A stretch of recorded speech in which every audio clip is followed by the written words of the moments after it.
It's a beautiful day for baseball. We're at Wrigley Field in Chicago, where the Chicago Cubs will try to gain a split in a 4-game series ending here this afternoon.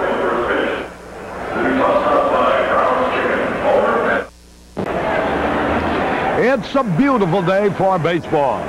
Hello again, everybody. This is Harry Caray at Wrigley Field, where the Chicago Cubs will be trying to gain an even split in his 4-game series against the Pittsburgh Pirates. The Cubs had to come off the floor after being shut out in the first 2 games of the series. They won the nightcap with a doubleheader 9-8 yesterday, and hopefully they'll win this one and then embark on a 2-week road trip swinging through the West, as it were. It'll be Rick Reuschel pitching here today for the Cubs and Lee Turnell on the hill for the Pittsburgh Pirates. It's Chicken Day. The famous San Diego chicken will be among the attractions here today, besides the exciting baseball. And Paul Swanson, who's head of Brown's Chicken, who's sponsoring this affair on this Day of the Chicken, as it were. Mr. Swanson, hailing from Decatur, Illinois, has already thrown out the first ball. The umpires have just been introduced by Walt Jacobs, who's the PA announcer here at Wrigley Field. In a moment, the Chicago Cubs will be taking the field. And you talk about needing a good performance. The Cubs really need one here today from Paul Reuschel, because the Western trip is going to be a tough one anyway, when you figure that you're going to have to play without Leon Durham. And to go away on the wings of a victory, as it were, 2 in a row, as a matter of fact, if they win this one, will enhance the possibilities of enjoying a good trip. The Cubs have done well on the road this year. They've played just about 500 ball, which is the barometer for a team that hopes to have a chance to win a division title. And the Cubs certainly think that they do have that chance of winning the Eastern Division title in the National League. The Phillies shut out the Mets last night, and the Cubs now find themselves going into this game only 1 game out of first place. The Chicken has not yet made an appearance.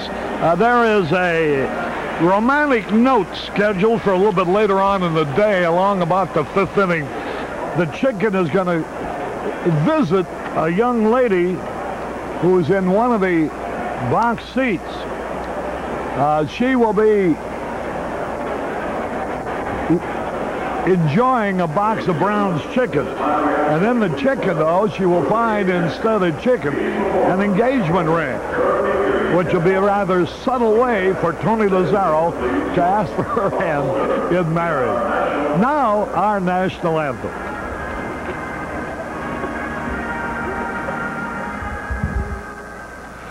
Oh, say can you see by the dawn's early light what so proudly we hailed at the twilight's last gleaming, whose broad stripes and bright stars through the perilous fight o'er the ramparts we watched were so gallantly streaming. And the rocket's red glare, the bombs bursting in air, gave proof to the night that our flag was still there. Whose say does that star-spangled banner yet wave?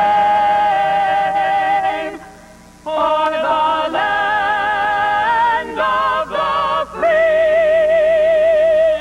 and the home of the brave.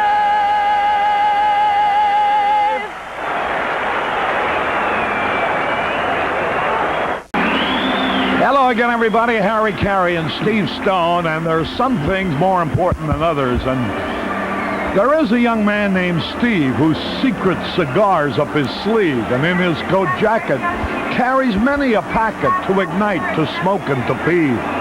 Poor Harry and his clean duds, after quaffing quite a few buds, When the Cubs win, wipes the foam from his chin, then laundries his clothes in the suds. Now Harry gives Steve some advice. To give up those cigars would be nice. Your oral fixation is causing asphyxiation. It's a smelly, unhealthy vice. So, my friend, have a care, and not just for the clothes that I wear. That evil old stogie will make you a prematurely old fogey faster than you can say gummy bear. I'm downwind of your foul-smelling smoke. It's no longer a humorous joke. Thus far you don't wheeze, but life is no breeze for us clean living, sweet-scented folks. Well, Harry, Nancy Walls. Harry, I was buying it all until it said clean living, and you were reading it. Here are the lineups. For the Pirates, win in center, Mazzilli in left, Madlock at third, Thompson at first, Pena the catcher, Frobel in right, Morrison at second, Belliard at short, and Lee Tunnell the pitcher.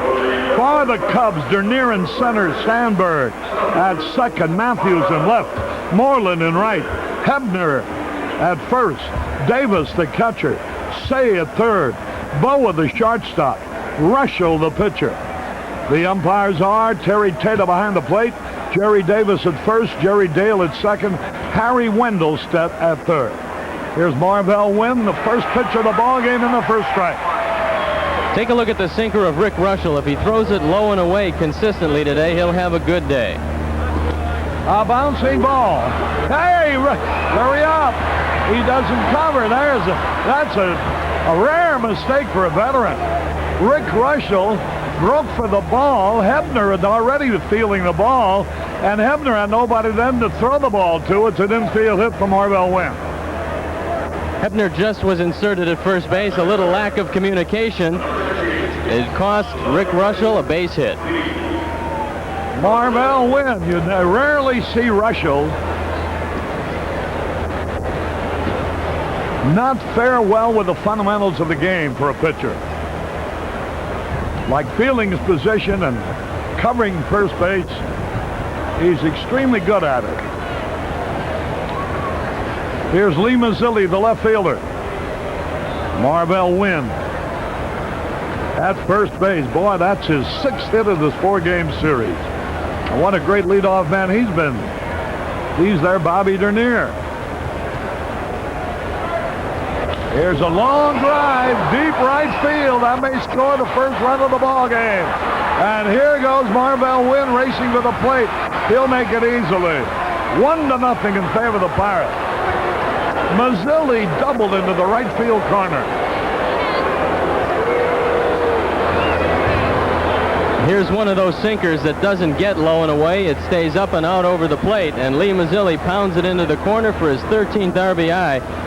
Even though Keith Moreland didn't field it cleanly, he had no shot at Marvell Wynn scoring all the way from first base.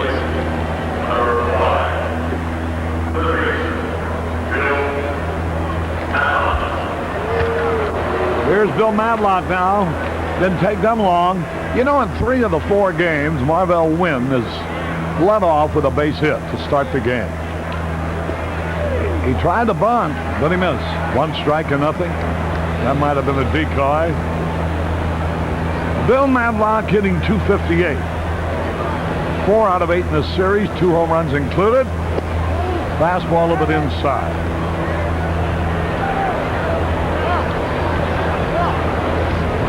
Lee Tunnell will take the field with a lead. For the Pirates, the pitch. Bouncing ball. Larry Boa's got it. Holds the runner at second. Throws to first for the out. 1 away. There now is Jason Thompson, and the wind is blowing towards right field. He had 4 homers in a doubleheader yesterday. Only 2 men in baseball history have hit 5. Stan Musial of the Cardinals and Nate Colbert, then of the San Diego Padres.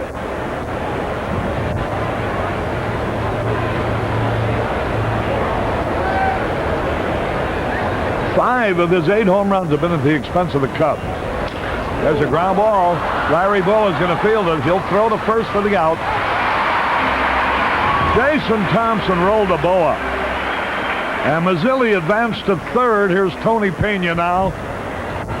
A breezy, delightfully cool day here at Wrigley Field. There were those, myself included, who questioned Chuck Tanner's leaving Milt May in the lineup to end the game with both Tony Pena and Bill Madlock on the bench, available for pinch hitting duties. But they say Pena hasn't been swinging the bat very well, nor has Madlock. I can't see going down to defeat with those two fellas sitting on the bench. Well, I'll tell you how I think Chuck was thinking. Here's the pitch, and it's a little bit low and inside. The wind was blowing a gale out. The left-hand hitters are the guys hitting the ball out of the ballpark for the Pirates. And he was gambling that Milt May would get a fly ball that the wind would carry out of the ballpark. Here's a pitch inside, ball 2 to Pena. 2 balls, no strike. Dangerous hitter. 1-0 in favor of the Pirates. Big crowd on hand, the pitch. Swung and he fouled it off. Rick Reuschel with a slingshot way of delivering the ball. He always threw 3/4 as you look at Jim Fry, comfortable position, watching the game. Since the operation, Rick is slinging the ball just a little bit more than was his usual practice when he started for the Cubs in the middle 70s. Here's the pitch. Strike called. He sharpened up as if he were going to bunt. That evens the count now. 2 balls, 2 strikes. He's been throwing him nothing but sinkers and sliders. He might throw him that off-speed curve here. 2-2 pitch. There it is. Whoa, he barely missed with it, ball 3. He had him way off stride, Pena, but the pitch was a little bit outside. Now he's down to 3-2. 1-0 Pirates.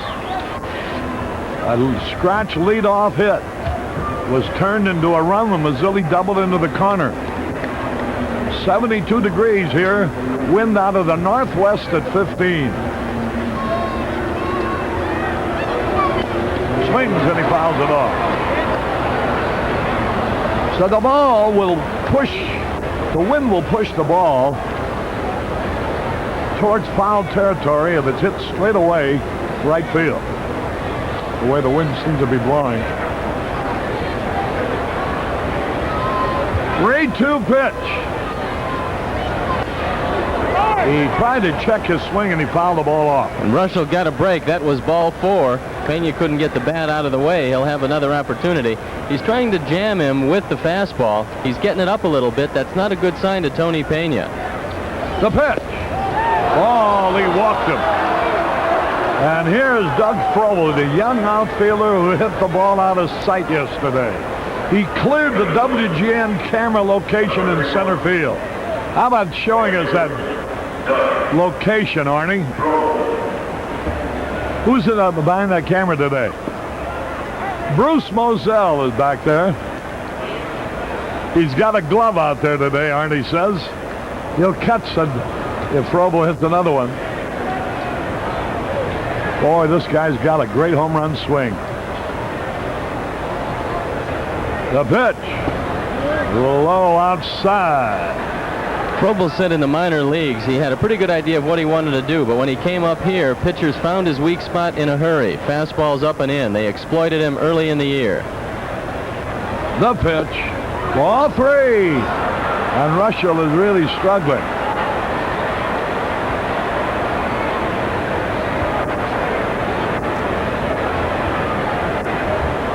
Three nothing pitch. They might turn him loose. Strike call over the outside corner to me. You've got to throw the sinker away from Frobel in this situation. He's going to be looking fastball. Reuschel has got to throw it, but it better be on the outer portion. There's a throw to the first, the runner back. Boy, this gentleman, Clayton Hudson, celebrating his 96th birthday. Wow. 3-1 pitch. There goes a runner. Ground ball to say he's got it. Throws to first for the out. He's working on his 60th consecutive errorless game, Ron Say. So the Pirates get only 1 run out of all that. 1 run, 2 hits, no errors, 2 left. We go into the bottom of the first, 1-0 Pittsburgh.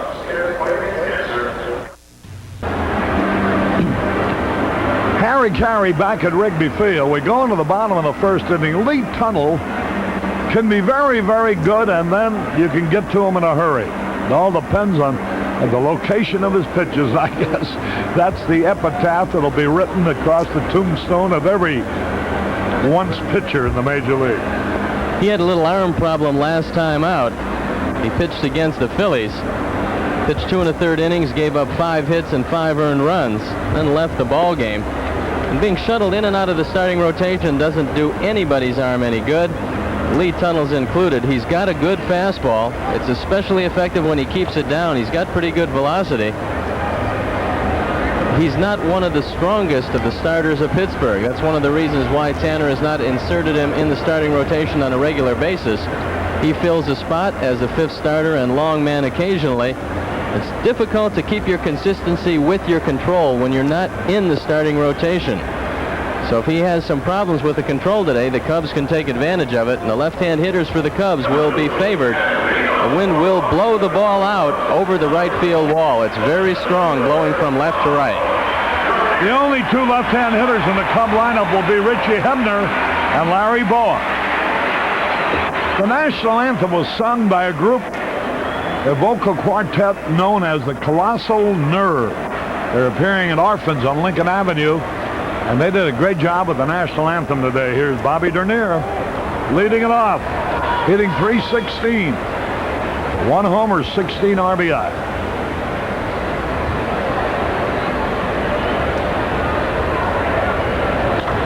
Ground ball, deep shot. He's going to beat it off. Belliard long throw, not in time, and Belliard fell down on his face after his effort. Let's see if he's hurt.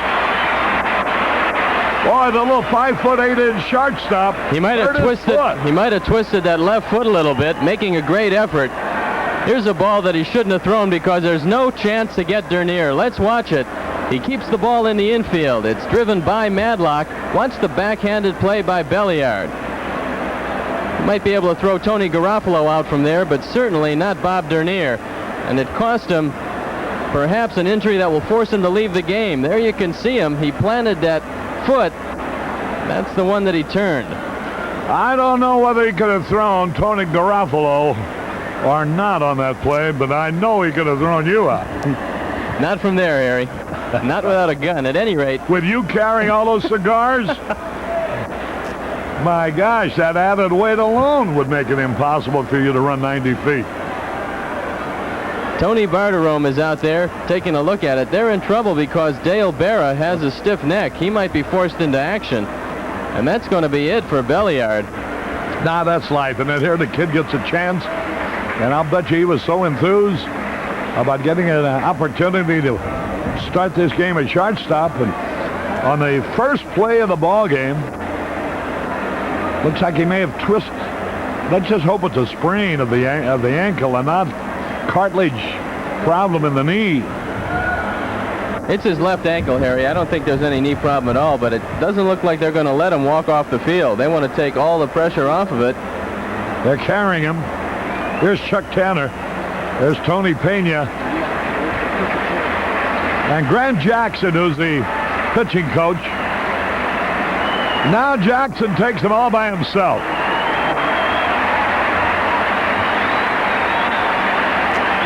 What a shot that is. Arnie, I hope they give you credit for that shot, Arnie, when they throw it. They'll see it on network television tonight. Grant Jackson carrying him all by himself. Just like a father cradling a little child. There's Tony Bartiromo, who used to play in the major leagues. He's the trainer of the Pirates. He was one of the very small ball players the Pirates had. Bartiromo was the first baseman. They had a guy named Clem Shurik at shortstop, Randy Davis at third. I forget who the little second baseman was. Oh, O'Brien, Danny O'Brien. They're all about 5'7". Well, you hate to see that happen to a man who has as bright a future as Rafael Belliard because he's a good defensive shortstop. For the game, I was talking to a few people around the Pirates organization. They said that defensively, he is a lot more consistent than Dale Berra, has a better arm, has better range. They thought he could fill a gap, so now Tanner, as you see him in the dugout, he's got his hands filled. He really doesn't know where to go. I don't think Barrett can play, and Lee Lacy is trying to figure out which of the gloves he can use That's who it's going to be inserted in the game. Lee Lacy. Maybe Morrison will go to short and Lacy at second. I'm not sure what they're going to do.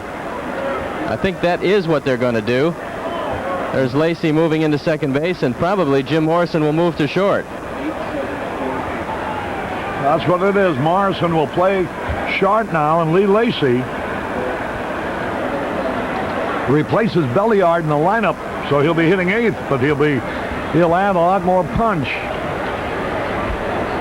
and compensate for the added batting strength. He'll undoubtedly not be as strong defensively. Sam Graber and his son watching the game here, and so's Gary Stafford Kahn with a group from Merrillville, Indiana. So Bobby Dernier, as he has done about 65% of the time since he's joined the Cubs, leads off the ball game for Chicago by getting on base, this time with an infield hit. The inner defense of Pittsburgh, which is not real steady anyway, now has dealt a severe blow because Morrison will not have very good range at shortstop. He's used to playing second and third. There's a whole different throw from shortstop. You've got to concentrate on staying over the top. The throw is a little bit longer, and you're not allowed even one bobble. If you bobble the ball, the man's going to be safe. Let's see if it comes back to haunt the Pirates. Now the stretch by Tunnel, he throws over to first or near his back. Now with a guy like Sandberg batting, they might test that new Keystone combination in a hurry. Sandberg's a good hit-and-run man. Dernier has swiped 28 bases already this year. Well, if they turn double plays with this combination, Harry, it's going to be a surprise to everyone. Long lead by Dernier. Look out. He's back safely. Ryne Sandberg hitting .328. 9 homers and 46 RBI. Pitch a little bit low. After the spectacle of sheer baseball brilliance that Sandberg put on Saturday for a national television audience, I would imagine there may be a new leader in that voting for the second baseman in the All-Star poll before it ends today. Because any fair-minded fan, regardless of where he might have been watching the game, saw Sandberg the way we see him every day. Here's a pitch swung on a long drive. Deep right center, way back. It might be out of here. It is a home run. Holy cow. Another home run for Ryne Sandberg. And the Cubs lead 2-1, his 10th of the year.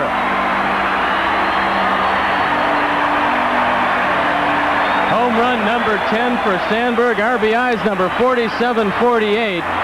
The fourth home run that Lee Tunnell's given up, and Sandberg got it up into the jet stream and it carried out of the ballpark. He usually doesn't hit him to right center field, but that one had enough to put the Cubs on top 2-0. There you see all the high fives in the dugout. Here's Gary Matthews now. And another $100 happily donated by True Value Hardware to Cubs Care and Northwestern Memorial Hospital and the never-ending fight against cancer. And Ed Langto is here in person to donate that $100 today. Here's a ground ball hit to the shortstop. Morrison has it, throws for the out. Kind of a funny swing that Matthews had. Watch this home run now. It's a fastball right down the middle. Once again, Tunnell's control comes into question as he misses his spot, but Sandberg doesn't, taking it right into the first row. So with one out, Cubs are out in front. 2-1. Here's Keith Moreland. 2 out of 11 in the series. Swings a line drive to the left center field. It's a base hit. And boy, this crowd is an enthusiastic one, isn't it? Holy cow. Boy, I can just hear him. When the Cubs are in the playoffs for the right to represent the National League in the World Series, come up the first week in October.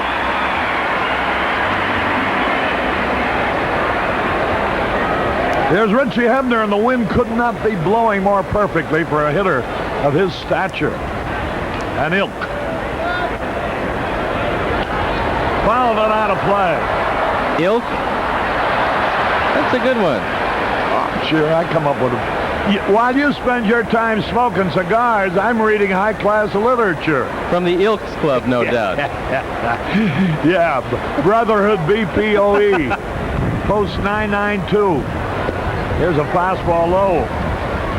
Well, some games underway. Seattle playing at Comiskey Park. It'll be Moore against Bannister at Milwaukee. Clancy for Toronto. Porter for Milwaukee. A ball and a strike. Ground ball. Nice play by Thompson. Fires the second for one. No play back to first. Morrison wasn't sure whether Tunnel would be there in time to take the throw. Pretty good play by Morrison, because if you're not sure, don't throw the ball. Just hold it. That way the man winds up at first base instead of second. Once again, they're not going to get too many double plays in that newly constructed infield, so you might as well better be safe than sorry. Now Jody will have an opportunity, and he can take the ball to right center field. Jody Davis, who had 4 out of 4 in the only game he's played in the series yesterday. 12 homers, 52 RBIs, hitting .302. Curveball a little bit outside, ball one. 1 ball, no strikes. You can't beat fun at the old ballpark. About 30,000 on hand. There's a curve right in there, a beauty. Tunnel shows you a good breaking ball. He has a high earned run average of 5.29, and Russell has a high one, 5.61. With the wind blowing out and those kind of earned run averages, we're going to have a lot of fun here today. There's the ball fouled outside third. I think this crowd is going to surprise you, Harry. I think it's going to be well over 30 here to see both the Cubs and the Chicken. He should be out in an inning or so, providing his usual hijinks. Pretty talented performer. Well, got to make the grand entrance, right? Here's the pitch, and it's a fastball, strike 3, threw it by him. So Jody Davis caught out on strikes, but 2 runs. There were 3 hits. No errors. 1 left. At the end of 1, the Cubs 2, the Pirates 1.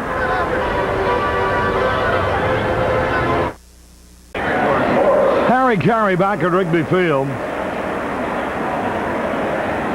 2 of WGN's radio executives, operation manager Ken Morris and news director Dave Ellsworth, watching the game here.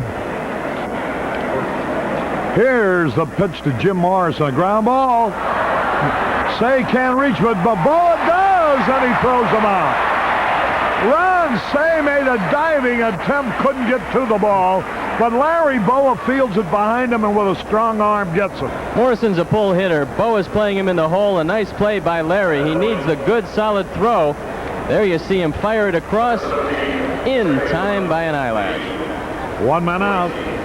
Here's Lee Lacy now, last minute, replacing the injured Rafael Belliard.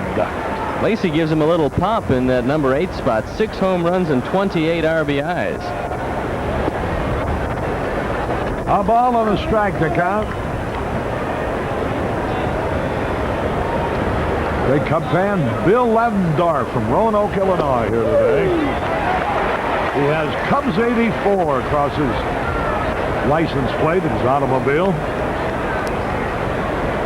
The vendor's doing a great business. There's a breaking ball, a little bit low and inside. 2 balls, 2 strikes.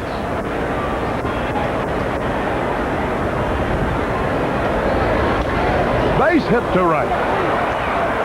Lacy went right with Russell. That'll bring up Lee Tunnel. Tunnel 1 out of 7. Marcy Barker of Deerfield enjoying the game here today. I looked for Tunnel to sacrifice. Lee Lacy said that This is the last year of his contract. He's not concentrating on stolen bases as much as he is just trying to hit the ball out of the park and go for RBIs. He was going to bump, but he took the strike instead, called. Of his 7 times at bat, Tunnell has fanned 3 of the 7. He has 1 hit. They get a good look at Lacy. Fastball high. A ball and a strike. Tunnell would like Richie Hebner to field this ball. Hebner is not a first baseman. Rather than a charging Ron Cey, you want to get this ball to the right side. He bunts it down the first base line. Russell's going to scoop it up and flips over to Hebner for the out. Nice play by Russell because Hebner was betwixt and between. He didn't know which way to go, and he drifted back to the bag. Russell had to come over and take it, running almost all the way to first base. Take a look at it again. Tunnell gets it right where he wants it. And here comes Big Rick over to make the play. 2 men are out, and here's Marvell Wynn. Well, John Kirsch celebrating his 11th birthday out here with his mother, Mary Ann, who's a feature editor writer for the Herald in Bourbonnais, Illinois. 1 ball, no strikes.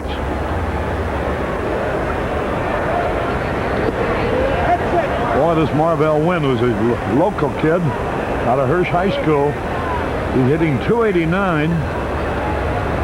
As of right now, he's hitting .290. Raised his average a point with that hit in the first inning. He's really worn the Cubs out. He is hitting .306 for the year against the Cubs. He's had 6 hits in this series and 15 times at bat. So he has been a great leadoff man. Russell's pitch. Right in there. 3-1 now. Once again, Rick will try to throw that sinker low and away. Marvell has a hole in at the belt, but Rick doesn't throw hard enough to get it there, so he's got to stay away, all things being equal. The pitch. High, pop foul out of play.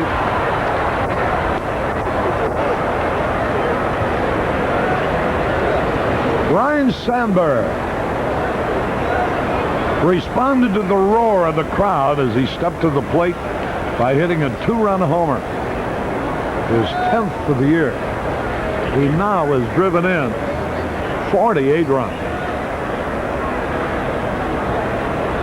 The pitch. Walked him, ball 4. Here's Lee Mazzilli. He doubled in the run.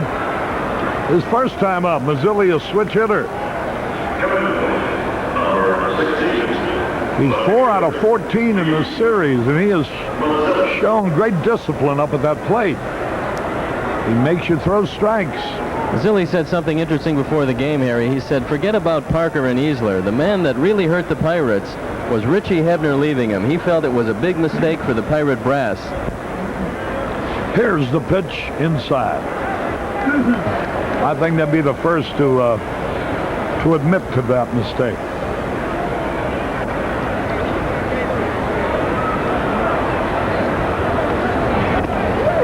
You know, they didn't believe that anybody would go after Hebner as a free agent and that therefore Hebner would come back at their terms.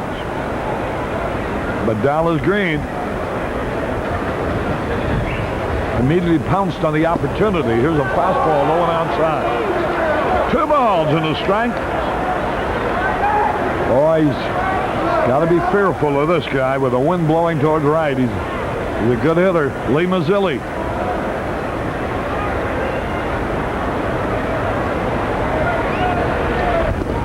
Strike on the outside corner.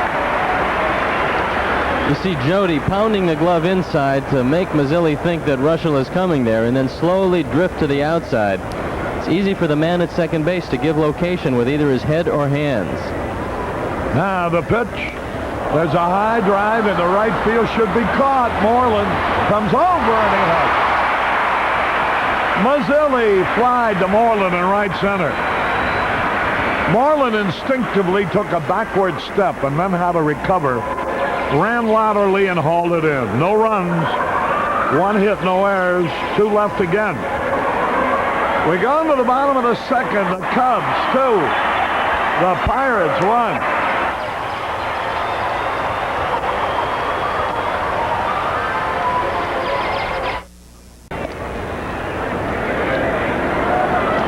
Harry Caray back at Wrigley Field. No, that's not me.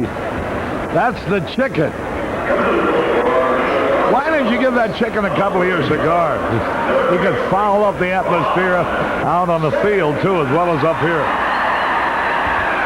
Boy, take a look at him. This game is now broken up into two parts, pre and post chicken. The fans love him.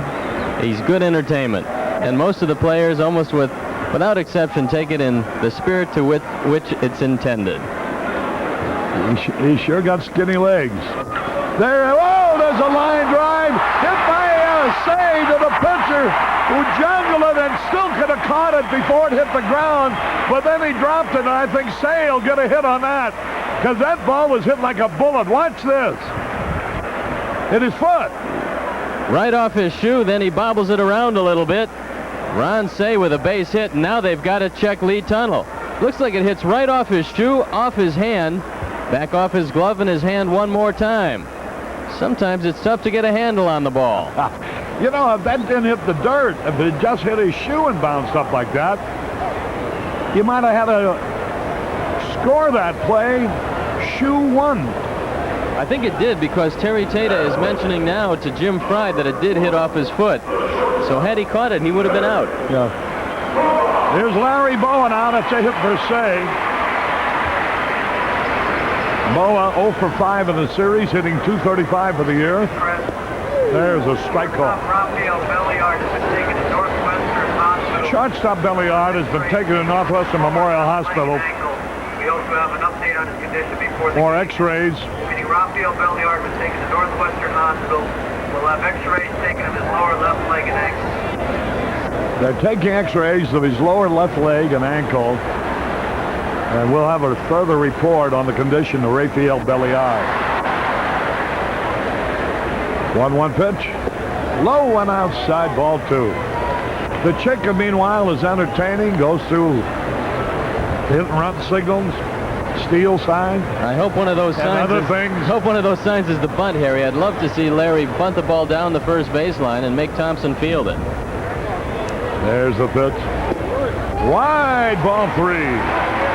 3 balls in the strike. I'd rather see him get a walk and let Rushell do the bunting. Listen to the crowd.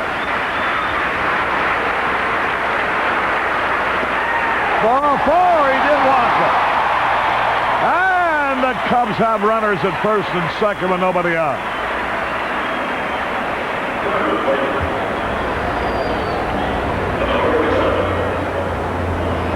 Now let's see the little huddle around. Well, with an outfielder playing second base, Bill Madlock is the team captain.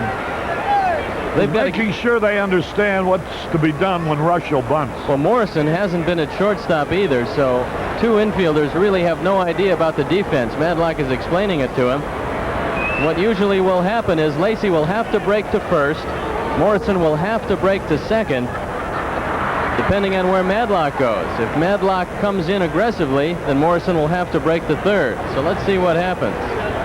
Meanwhile, the youngsters here, especially the youngsters, the adults also, really enjoying the antics of the chicken, who has another appearance later on this year at Wrigley Field.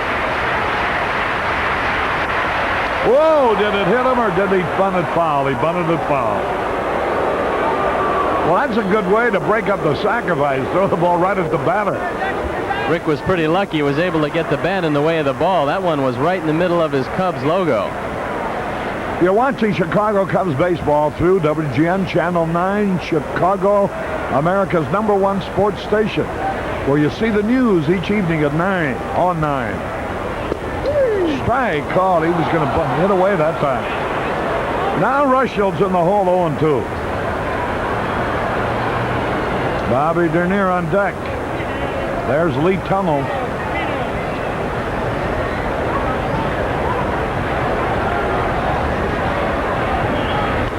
He bunts, and it's a good one. Hey, he may beat it out. Nope. Sacrifice. Runners at second and third with a count of 0-2. He picked a slow curve and he bunted it perfectly for a sacrifice. Tony Pena threw him out. Russell has always done the fundamental things well. It looks like Ronce might have hurt himself on the slide. You can see that the wrist is bandaged. That's the wrist on which he took the fastball, and I think he hurt it a little bit coming into third. Here now is Bobby Dernier with runners at second and third. The infield in. Tunnels fifth. Curve into the dirt. Nice scoop by Tony Pena, the catcher. You've got great hands. You can go out and scoop a ball in the dirt. It's not recommended for all you young catchers out there. Block the ball with your body. Keep it in the middle of your body and make sure it stays in front of you. The pitch. Half swing and he fouls it off. He tried to check his swing. Boy, looks like a sellout here today. In excess of 30,000. A ball and a strike.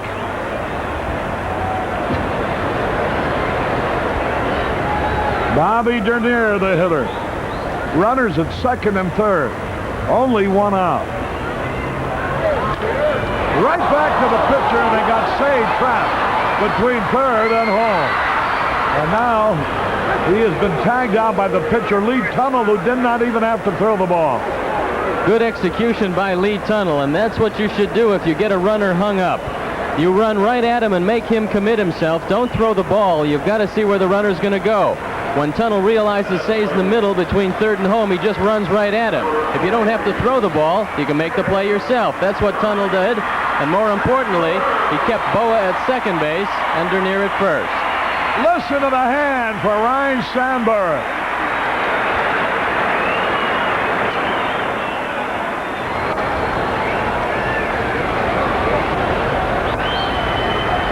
Two men out, 2 men on. The pitch.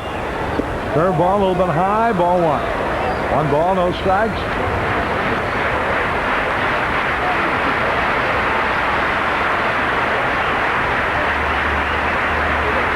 Milwaukee has knocked out Chicagoan Jim Clancy, graduate of St. Rita High School. They KO'd him in the first inning. Ackers replaced him with 3 runs in and 2 on. Nobody out. 1 ball, no strikes. The pitch. There's a fastball to even it up. The chicken now has a little baby. That's look at that little kid, youngster. I don't know whether he likes all that or not. A ball and a strike.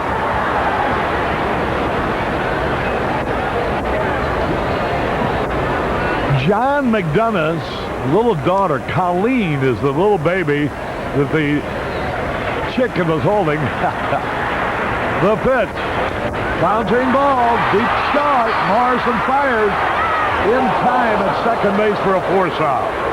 Boy, Dernier almost beat it. No runs. 1 hit, no errors. 2 left. At the end of 2, the Cubs are out in front 2-1.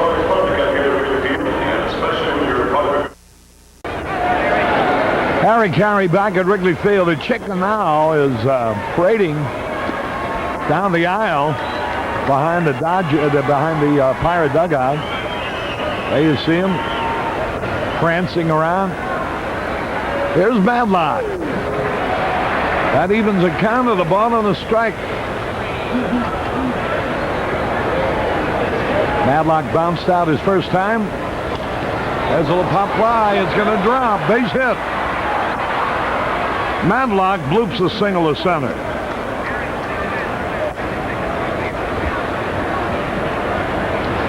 Just to give you an idea of the relationship between the players and the chicken. Now watch Bill Madlock.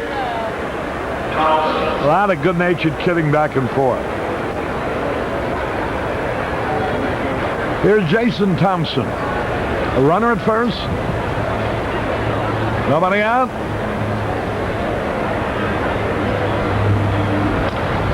There's a high pop foul.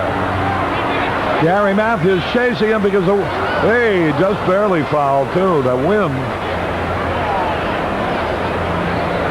Just a long strike. Jason Thompson. If you can keep him hitting the ball towards left field rather than right, at least you might keep him in the ballpark. Well, in years past, he was able to take that ball to left field and drive it out of the park. But this year, he started out a little bit slowly. And he lost that stroke to left field, and now you can contain him that way.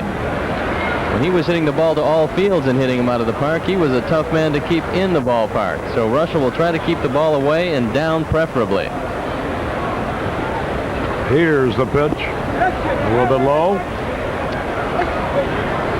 A ball and a strike.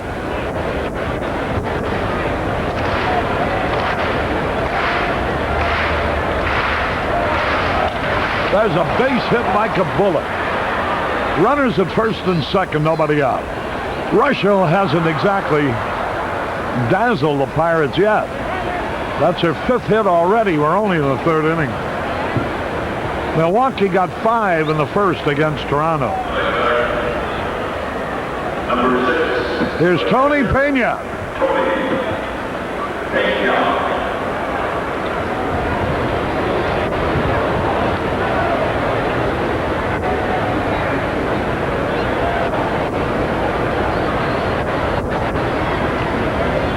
You know, radio stations and television stations being our business, we have a conception of.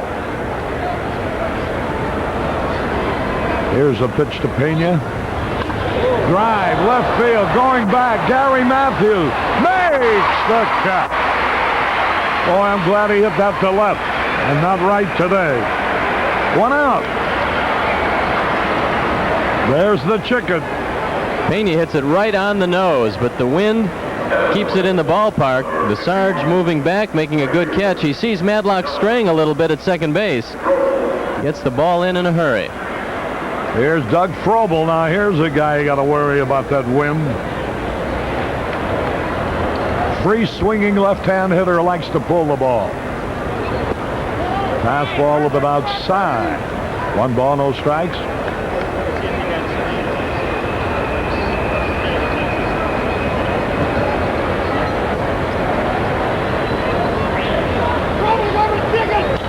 Double play ball. Sandberg. Boa. Double play. From Sandberg to Boa to Hebner. 4-6-3 and out. No runs, 2 hits, no errors. 1 left. And we go into the bottom of the 3rd. The Cubs 2, Pittsburgh 1. Harry Caray back at Wrigley Field. The chicken just bowled over Tony Pena at home plate. Scoring in pantomime. Now he's going to do it again. Watch him.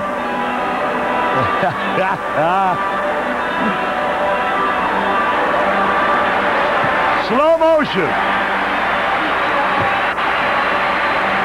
Now watch him when he was stealing second base. Now he's off second base. He's going to steal third base. Here he comes. Funny feet.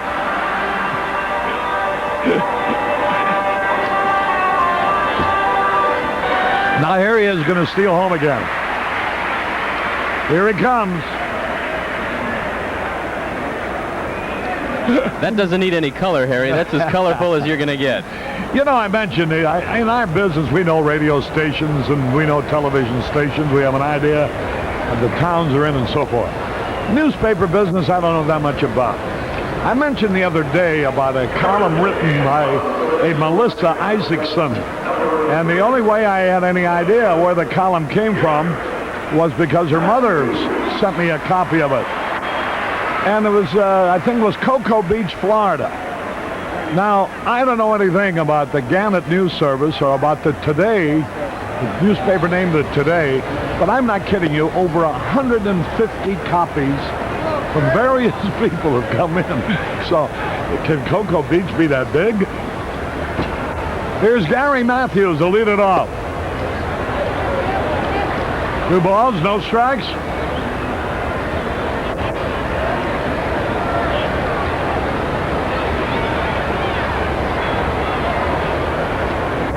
Matthews bounced out his first time.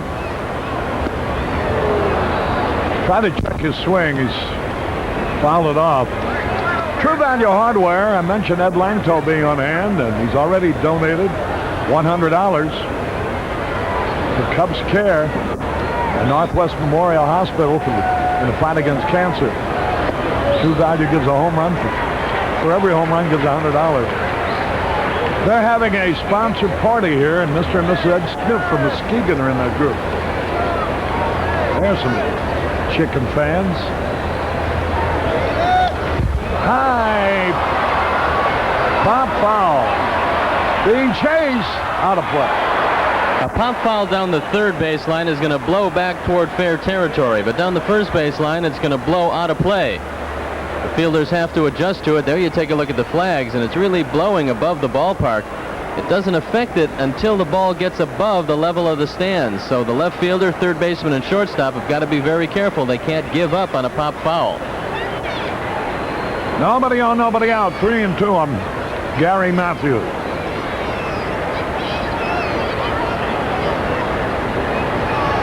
Ball 4. Matthews leading the league in walks.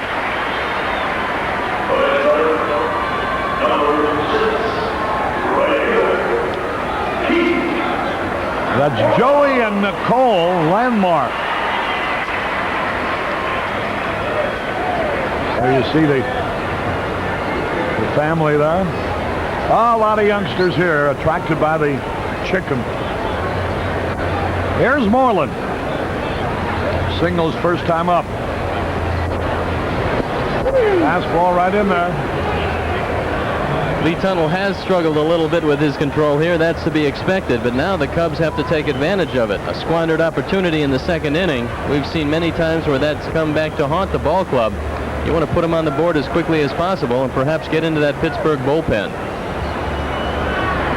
Into the dirt, a wild one. There goes Gary Matthews. A wild pitch. Tony Pena almost wound up at second base on this play. He keeps it in front of him. Now watch this. He comes out, makes it a close play, and watch Pena continues to run. Matthews not getting in there too quickly. His third wild pitch of the year for Lee Tunnell. Gary Matthews with 48 walks now leads Mike Schmidt by 2. Moreland with a man in scoring position, nobody out. 1 ball, 1 strike.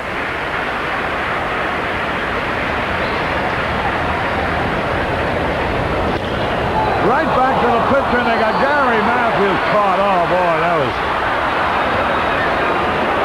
really not a good base running play there at all. You've got to make the ball go through. Gary Matthews got hung up. Not much of an excuse for a veteran to make a play like that and take himself out of scoring position. Now there you see, Tunnell looks around, which is what he should do. We've seen him execute well in the infield. A 1-throw rundown, that's what you look for. Here's Hebner now. 1 on, 1 out.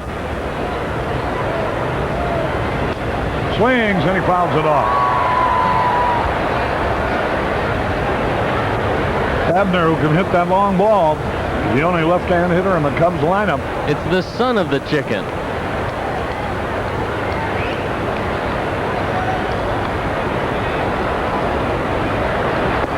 Wide. Reggie Hebner's the one of 2 left-hand hitters in the Cub lineup and the only one with power. Larry Bow, of course, is more of a singles hitter from the left side.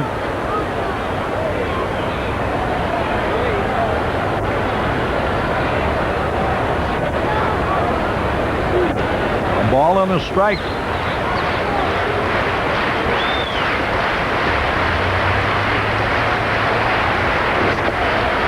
Wide, ball 2. 2 balls and a strike. They've got a pretty extensive scouting report on Richie Hebner, and it says keep the ball away from him, preferably at the belt or higher. But now with a 2-1 count, he has to come to him with that fastball. He didn't. He threw a breaking ball when he missed with it. Ball 3. Jody Davis on deck. 3 balls and a strike.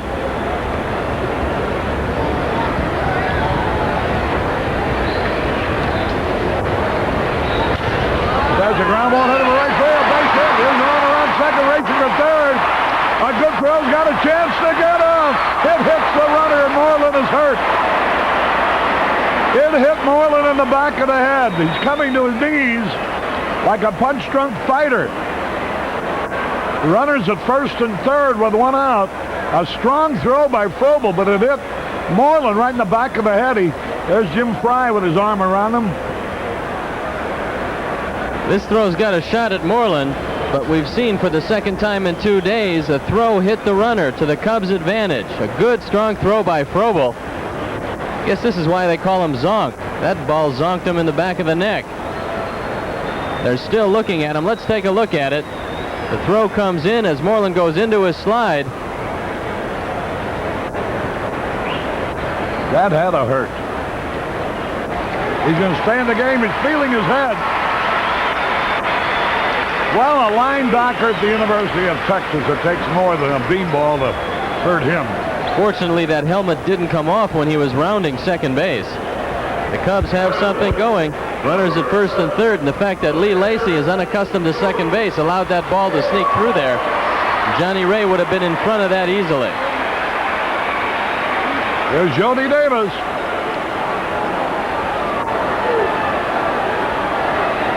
Runners at first and third. One out. Whoa, he had a cut.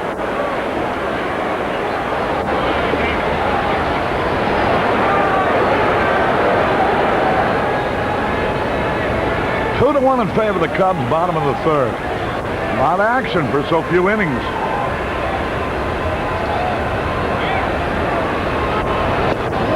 Fastball a little bit low. A ball and a strike.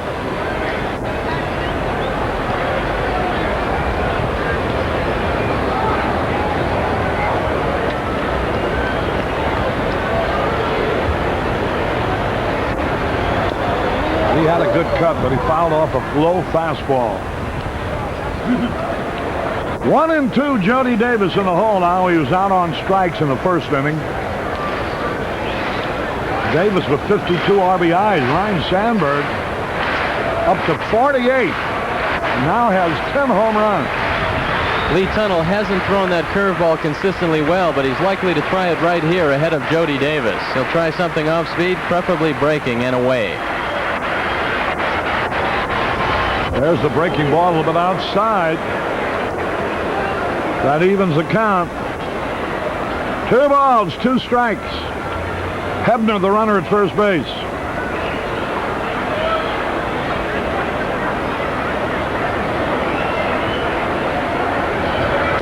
Bouncing ball. Nice play by Madlock. He's out at second. Safe at first, and the run score. The ball's a big high hopper, and it's a good thing it was. Otherwise, it would have been an easy double play. As it was, Jody just barely legged it out, and now it's 3-1. He picks up an RBI. Nice play by Hebner going into second baseman Lee Lacy, and once again, unaccustomed infielders don't turn double plays. Jody Davis picking up RBI number 53 because of his ability to get down the line a little too quickly for the double play. So now there are 2 out, 3-1 in favor of the Cubs. And here's Ron Cey, and he takes a strike call. 1 strike to nothing.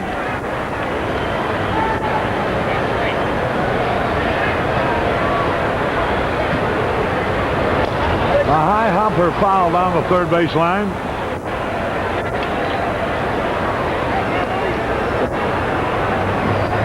Sandberg once hit 11 home runs in the minor leagues at Reading in the Eastern League. Most he ever hit in the big leagues was 8 last year with the Cubs. Already he has hit 10 this year. His first year he hit 7 for the Cubs. Last year he hit 8. This year 10 already. Fastball high. There's the chicken.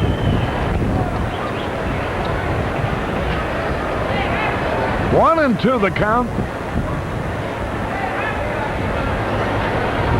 Ball is low. Evens it up 2-2 on the Penguin. He singled his first time at bat. Now to stretch the pitch. Ball 3 is low, and now Jody will be going with the pitch. An automatic hit and run. 3 balls, 2 strikes. Marvell Wynn is playing Ron Cey straight away center field. That's unusual. He pulls the ball a little bit more than that. There's a ground ball hit to the shortstop. That'll be easy. Morrison's peg in time to retire the side. Cubs pick up a mere 1. 1 run, 1 hit. No errors, 2 left. Milo will be joining Steve here in a moment. This is Harry Caray at Wrigley Field, where at the end of 3, the Cubs are out in front, 3-1.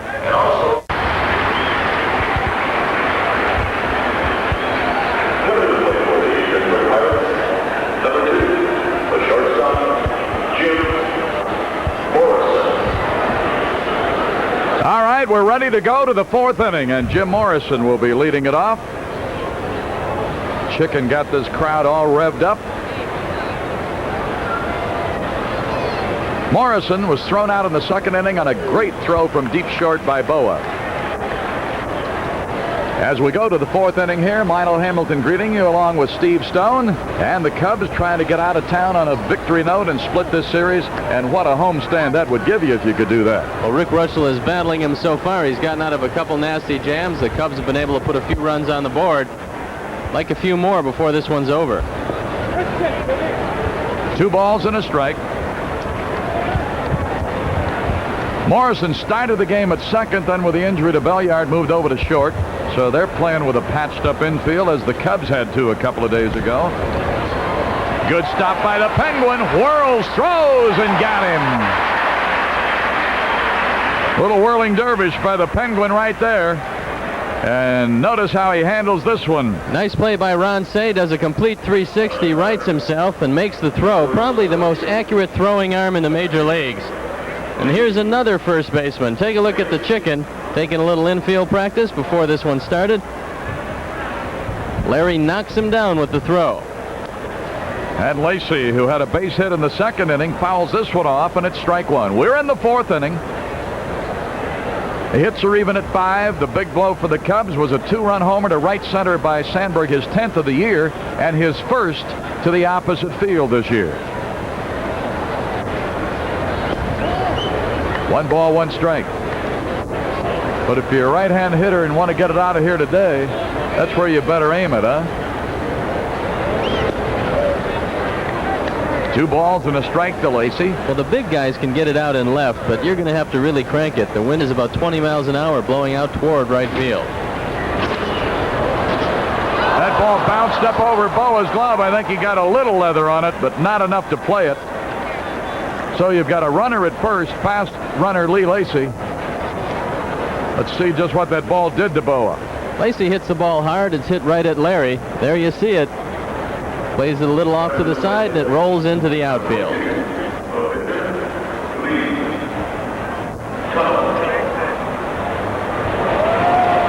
The scorer has given that as a base hit. Fans not real happy with that one.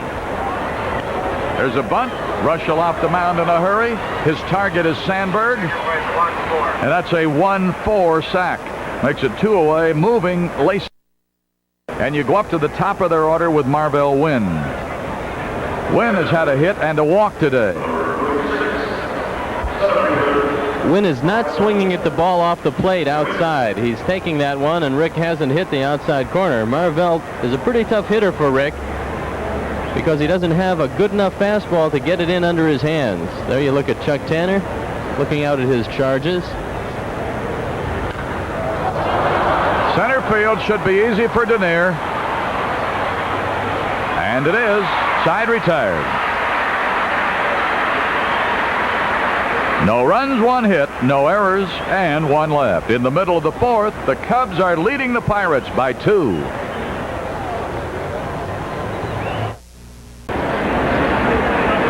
All right, as we go to the bottom of the 4th, Larry Boa, who walked in the 2nd, will be leading it off. He'll be followed by Rutschel, then up to the top with Bob Denier. As we leave here right after the game, start a long road trip through the West. Hard to believe, but we'll be through with the Western Division in their ballparks at the All-Star break this year as you look at Boa, who will be leading off this inning, and everything except Monday night in San Diego will be yours on Cubs television. So hope you'll join us. And we start right off tomorrow night, Ernie. 9:30 Chicago time tomorrow night for the opener of that 4-game series at Dodger Stadium. 9:30, 9:30, 9, and 4 o'clock on the Sunday afternoon. Those are your 4 Dodger starting times here on Channel 9. Oh, even off balance, Tunnel grabbed that one. He must think somebody's aiming at him. If you throw a sinker and you keep it away to left-hand hitters, they're going to hit a lot of balls up the middle. So you've got to be ready to field, and Lee Tunnel has shown that he is the 5th infielder.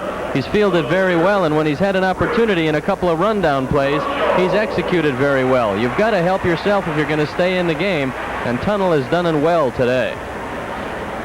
Russell had to sacrifice his first trip and looks at ball 1. Nobody on, 1 down. Cubs are playing in their 73rd game of the year. When we get to San Francisco, season will be half over for 84. A strike to Big Rick and makes it 1-1. They're still scoreless with the White Sox hosting Seattle. Milwaukee jumped all over Toronto in the first inning, leading 5-0 at the end of 2. Bob Denier, who was on base in the first for Sandberg's homer, is due up next. Lead Tunnel.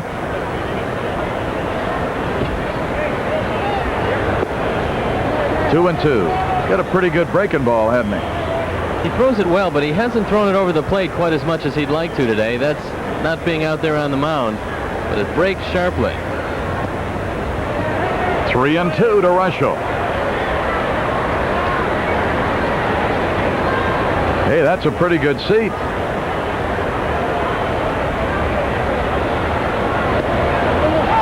ball. Russell coaches a walk out of Tunnel. That's the 3rd pass given up by the Pirate right-hander.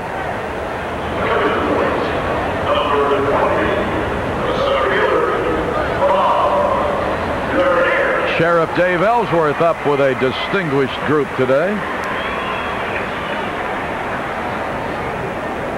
And those folks are here to salute the sheriff today. They said if the sheriff's going to be there, we'll wear our sheriff hats.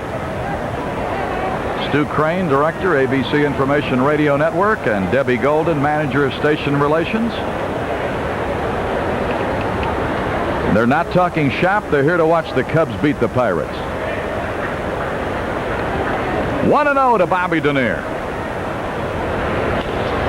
Double play ball, Lacy. Whoop, he can't handle it. Safe everywhere. It's been a while since Lacy's had to start one of those, just as he couldn't handle it in the middle of another double play, but he's in an odd spot today, even though he broke in there. He tries to throw this ball before he has a firm grip on it. It flips out of his glove. Let's watch it again. You've got to catch it, then throw it. He doesn't accomplish either end of that. And the shuttle defense has really hurt the Pirates again. Here is Sandberg, 1 for 2. Rhino with his homer in the first has hit safely in 7 out of his last 8 games. 2 on, and a breaking ball for a strike. The Reds are playing at Candlestick, and the Giants break on top 1-0 after an inning. 2 on, and 1 out in the 4th inning. The middle of diving Morrison can't get it. Ruschel's coming home, and Denier comes around to third, and Sandberg has another RBI.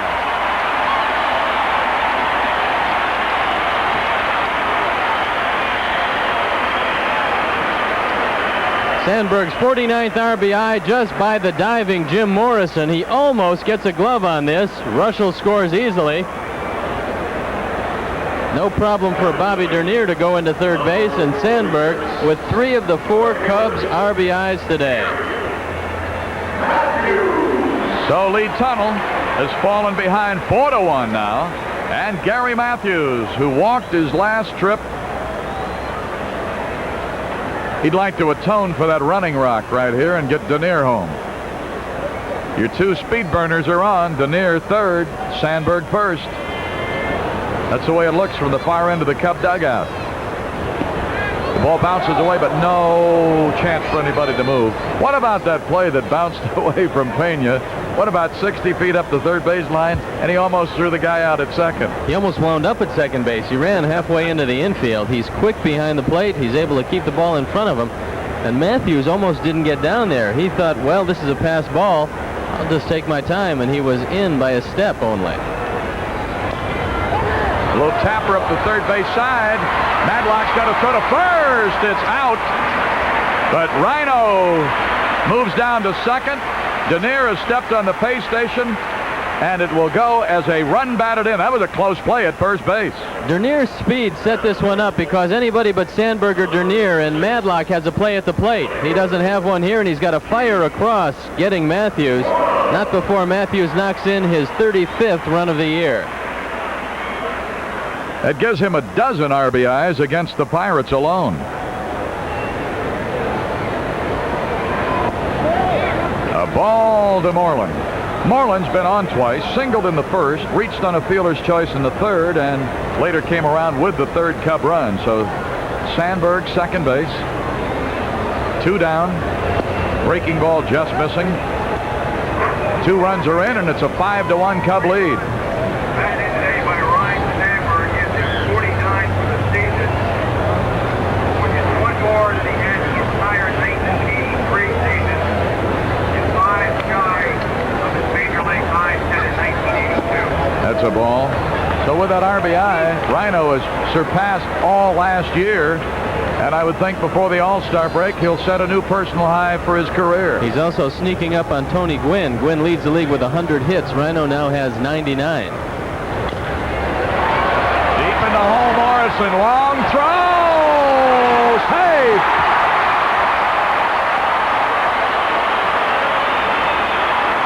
So Moreland gets a leg hit. Nice play by Morrison, who's unaccustomed to shortstop, and he's got to make the longest throw on the ball diamond. Watch this one. Well back in the outfield, he plants the right foot and fires. Makes it a close play, but Moreland gets one of those infrequent leg hits. Not a bad play for a guy who hasn't been there too long. Moreland beats the rap. So they're got a patched up infield. Cubs did a little of that in this series too, when they had to play Moreland at third and Hebner at first. But that's why we all play 162. Hebner pops one foul down here to the left. See if it's going to come back. Pena there has it right by the railing, and the side has been retired. But the Cubs get on the board again. Both of the runs are unearned. Unearned runs, both of them.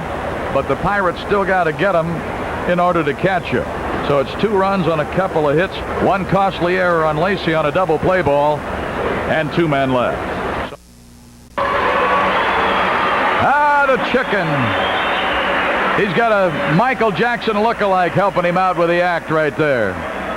And here is some of what you missed while we were away. Only thing missing on the glove are the sequins.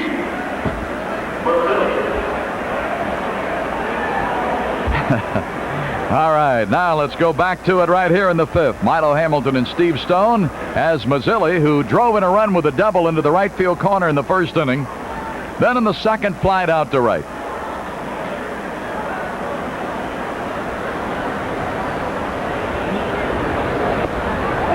One ball and no strikes.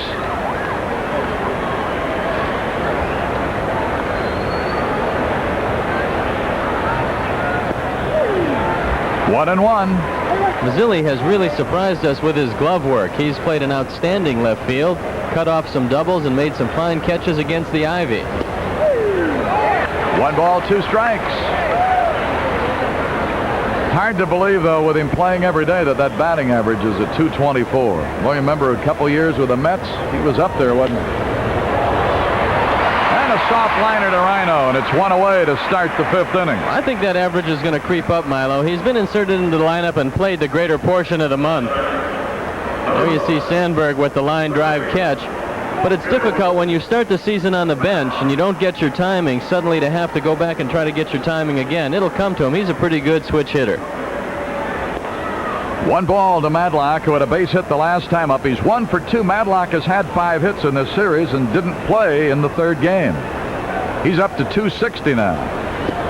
So he's been creeping up the last 10 days also. Russell's been struggling a little bit, but he's coming on the last couple of innings. He's stranded 6 Pirates and given up 6 base hits, but he's made the big pitch when he's had to. Line drive. When Madlock's in a groove, he just hangs out ropes, and there's one of them, and now that's 7 hits off Russell. So the hit column is even at 7. A few people down around the Pittsburgh club have said that Madlock has really struggled with hard throwers, that they're getting inside on him, breaking his bats. But Russell doesn't throw the ball particularly hard. Madlock feels pretty comfortable, and he's swinging the bat well. Jason Thompson 1 for 2. The single in the 3rd pushed his batting streak up to 9 straight games. So Madlock at first with 1 out. 1 ball and no strikes. Thompson, who had a day he'll never forget yesterday, a doubleheader with 4 home runs, 2 in each game.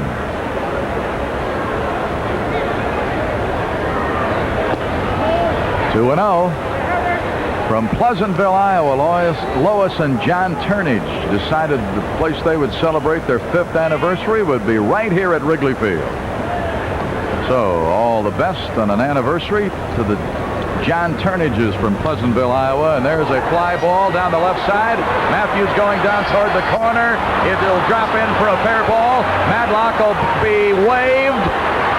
Boa's throw toward the plate will be late. Madlock slides in with the run. Skinner had him coming all the way. The wind blows this ball fair. It looks like it's going to curve foul, but the wind blowing out toward right field is pushing this ball fair. Matthews gets over and has the ball go by him. Skinner just waving Madlock. There you see it. No chance for Larry Boa to throw him out at home. He makes it easily. Jason Thompson with his 15th double of the year, RBI number 36. And that home run and RBI total certainly has climbed during this series. Well, he's got a dozen RBIs against the Cubs now. Here is Pena with a runner at second and only 1 out. 5-2 Cubs as the Pirates bat in the 5th. 1 ball and no strikes.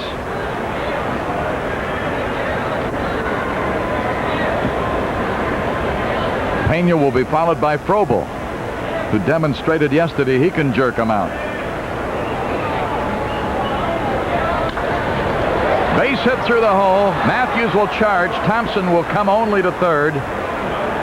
So 3 straight hits after the 1st out, and they've set up shop here against Russell in this inning. And that's got the phone ringing for Johnny Oates in the bullpen. 9 Pirate hits. Nobody's gotten up yet. It'll either be George Fraser or Stoddard, and it looks like it's going to be George Fraser taking off the jacket, and now Billy Connors is coming out to talk with Russell. Good base running on the part of Thompson. He had to hold up at second base to see if Larry Boa could knock the ball down. If Boa makes the play in the hole and Thompson's running, then he'll have a play at 3rd base. But by holding up, he ensured Pena of the base hit could only advance to 3rd, but now the double play is in order. So Frazier tuning it up in the left field bullpen. Connors buying some time and also trying to find out from Jody a little bit about Russell's stuff right now, because he's given up 3 more hits in the inning and has now surrendered a total of 9 hits. And here's a guy yesterday that had to get the tape measure out for a couple of times, Froebel. Today he has bounced to 3rd and grounded into a double play. So let's see if Rick can use that sinker, and he just did. He hits that one. Could have been another double play. The last time up, he tried to pull the sinker away and grounded into a 4-6-3 double play. If he goes to left field with it, he'll have more success. Long look by Russell. 1 ball and 1 strike. Seattle gets on the board and moves ahead of the White Sox 1-0 after 3.5. Here you have Thompson at 3rd and Pena at 1st. 1-1 to Froebel. 2-1. Guante is warming up in the bullpen for the Pirates. This is a big pitch for Rick Russell. He doesn't want to go 3-1 and have to lay the ball in there. He'll try to get him with the sinker away. That home run for Seattle was Dave Henderson for the run. Now it's a 3-1 count, and Russell struggling noticeably here. You just can't make a mistake to this fella. His overall stats are not impressive, but when you see him hit blows like he hit yesterday, oh, he can really swing that bat. Runner going at first. Strike called. Throw down. It's going to be out. What a throw by Jody Davis. Just a marvelous throw. Chuck Tanner gambling, wanting to stay out of the double play. Frobel takes a strike down the middle, and Jody fires. A nice play by Larry Boa, picking the ball and then moving across to make the tag. The throw is on the third base side of the bag. Larry takes it in front of the bag and then comes to make the tag. All right, now you got a payoff pitch due to Frobel. Thompson still at third with 2 away. Here's the pitch. Swing and a base hit into right field. Thompson will come home, and it's a 2-run game. The 4th straight hit. Broke his bat, but got a line drive single to right. That's hit number 10. Morrison will be stepping in. Fry and Connors talking it over in regard to Russell.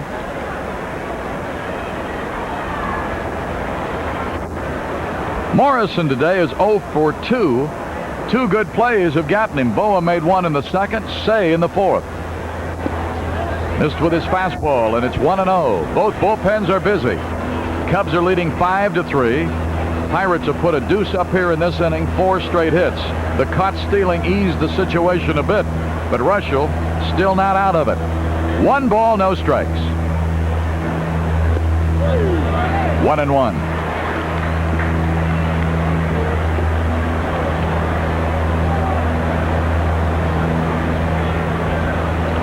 Russell and Tunnel both still in the game, and both have given up a lot of hits. Gave him a little different look that time. He threw that slow sidearm breaking ball. He hasn't used that a lot because he's facing mostly left-handers. It's not an effective pitch to left-handers, but he can fool a right-handed hitter every now and then with it. 1-2. Morrison waiting. Check of the runner at first. 2 balls, 2 strikes. Madlock with 2 hits. Thompson with a pair. And Lee Lacy, who had to come on for the injured Belliard, he's picked up a couple of hits. So Russell has been in a lot of trouble. So the first doesn't get him. Jim Morrison, good utility infielder, been pressed into 2 spots today. Started the game at second, now playing short. 2-2. Fouled it back, holding 2-2. As far as we know now, Trout will open up the Dodger series tomorrow night. I talked to Billy Connors, and he said that his finger is okay. He's been putting a lot of ice on it, and they don't anticipate any problems. He's had some shoulder problems also, but he appears to be 100%. He'll have to have a good effort out there in Los Angeles. He's facing Alejandro Pena, who's 8-3 and a pretty tough pitcher. 2 balls, 2 strikes. Ball 3. Rick Honeycutt, who was on the list to be the pitcher against us on Friday, injured himself in the Dodger parking lot last night and will miss at least a turn. He was running through the Dodger parking lot, tried to hurdle one of the barriers and lit on a shoulder. Not exactly O.J. Simpson at the airport. Uh-oh, there's a drive to left. It's trouble. And it is Waveland Avenue for Jim Morrison. It's broken out in a strange place. And the lead is gone. Hit a 3-2 pitch over Waveland. That's 11 hits off Russell. Runs 4 and 5, and we are tied. Well, he gets all of this. This is his first home run of the year. It's a fastball right down the middle, and he crushes it. Nothing for Matthews to do but look up and watch it disappear over the back screen. Into the wind. See you later. So here is Lee Lacy, 2 for 2. And a strike.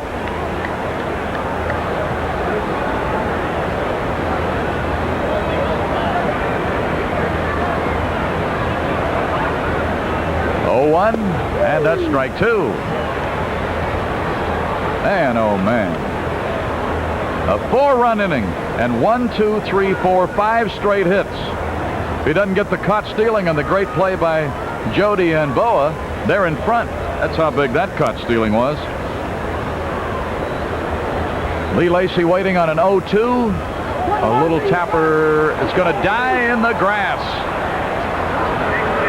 Base hit, and Lacy's 3 for 3. That ball took a bad hop for Rick Russell. Instead of spinning toward the line, which it usually would, it bounced back toward the field of play. Watch it. Here you see it takes an abrupt right turn instead of a left. Settles right there. The 6th base hit in a row for the Pirates. And with Lacy running, nothing to do but just let it lay there and hatch. Tunnel has been up twice, sacrificed each time.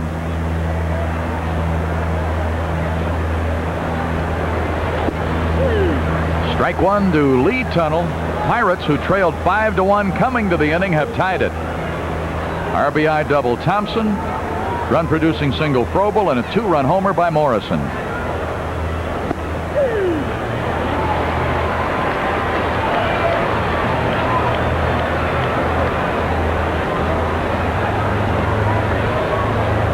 Six straight hits after Mazzilli lined out to start the inning.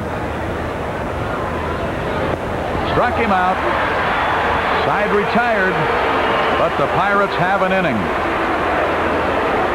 They get 4 runs on 6 hits. No errors and 1 man left. So in the middle of the 5th, the Cubs have to start all over again. We're tied 5-5. And the beautiful skyline as you look out over Wrigley, and the folks in the bleachers are in the dress code of the day.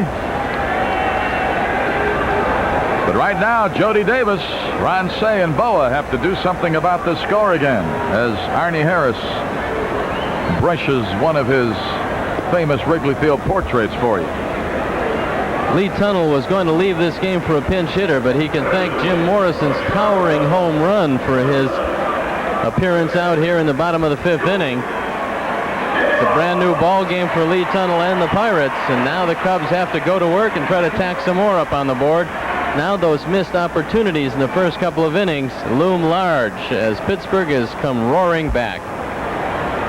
So the Pirate bats, who had been quiet for most of the 3rd of the season, have certainly come to life in this series. Backs Jody off the plate, ball 1. Jody got credit for an RBI in the 3rd on a fielder's choice. Ron Cey is on deck. Cubs batting in the 5th inning. Lined into left field. That's a line drive. Gone. A line drive homer by Jody, number 13.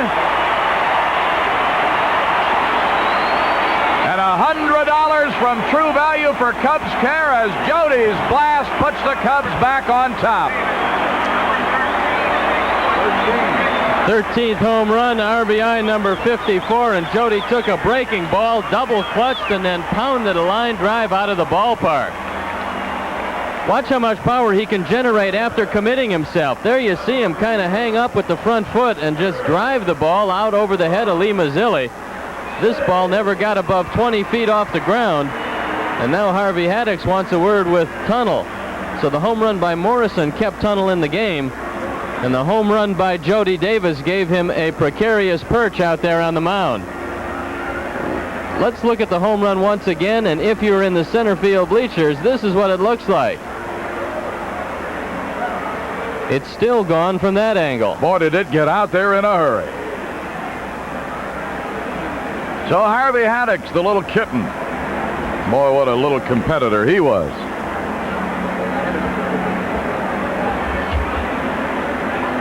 So now they have talked it over. They've got Guante throwing in the pen, and Ron Cey will step in 1 for 2. I'd be a little surprised if Rick Russell came out for the 6th inning. I don't know what Jim Fry has as a game plan, but Rick was struggling, obviously. Might be a good time to put George Fraser in and start him off fresh at the top of the inning. That's a strike. Speaking of Harvey Haddix, remember that great game he threw at Milwaukee? You realize that was 25 years ago? Fouled off. I remember driving home that night. You could pick up the Milwaukee games in those days. And Earl Gillespie was describing that game.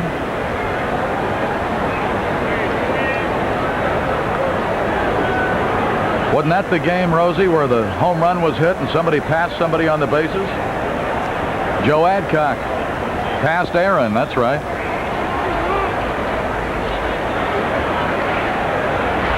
Harvey Haddix. 1 ball, 2 strikes.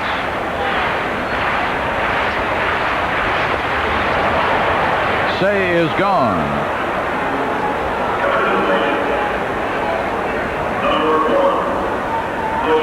Here's Larry Boa. He has walked and tapped one to the mound.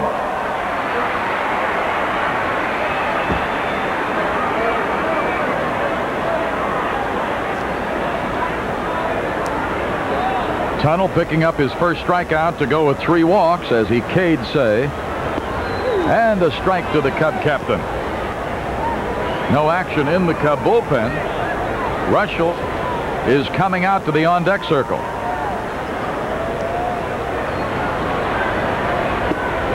Another strike.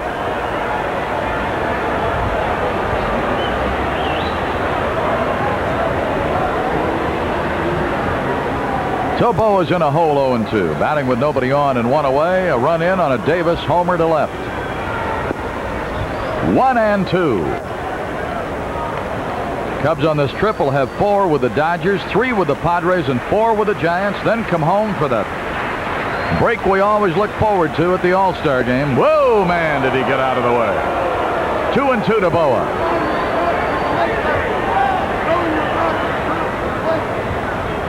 Chicken says it's okay. It wasn't that close. Easy for him to say up there. Wasn't that close to him. Started after it laid off. Milo Hamilton and Steve Stone with the Cubs and the Pirates from WGN Television 9 in Chicago. Chicago's very own and America's #1 sports station. Where you watch the Cubs 150 some times a year. Broken bat bouncer, second baseman Lacy scoops it, throws it, and they get Boa on a close play, and it's 2 down. Lacy laid back on that. He's not familiar with the infield, but the high grass killed a ground ball and made it a very close play at first base. If that's Johnny Ray, he charges it, and it isn't close. On a ball that's hit like that, you've got to come get it, especially on the Wrigley Field infield. Here is Rick Russell. Sacrifice, walk, and a run scored. Batting with nobody on and 2 down. A strike. White Sox have taken the lead over Seattle 3-1 at the end of 4. 0-2. After 4 innings up in Brewtown, Brewers 5, Toronto nothing. Harvey Keene, former manager up there, is down here scouting again today. Curveball, swings, misses, bounces away. Pena over to get it. Throwing to first, way off target. Russell beats it out. That's right, don't take anything for granted, and he didn't. Strikeout and a wild pitch. Another wild pitch for Tunnel. Pena does his best. I don't know how he even gets this throw off, but Jason Thompson does what you have to do at first base. Your first responsibility is the ball. Don't hang on the bag and then try to catch the ball and bring your foot back. Get the ball first. As long as the man's going to be in there, at least let him be in there at first base only. Bob Denier has been on base 3 times again today. A single, a fielder's choice, and an error. And he has scored twice. So Russell at first. And Denier with a low pitch, ball 1. They played 2.5 at Candlestick. The Giants lead the Reds 1-0. Here at Wrigley in the finale of a 4-game series, Cubs in front 6-5 on a Jody Davis homer.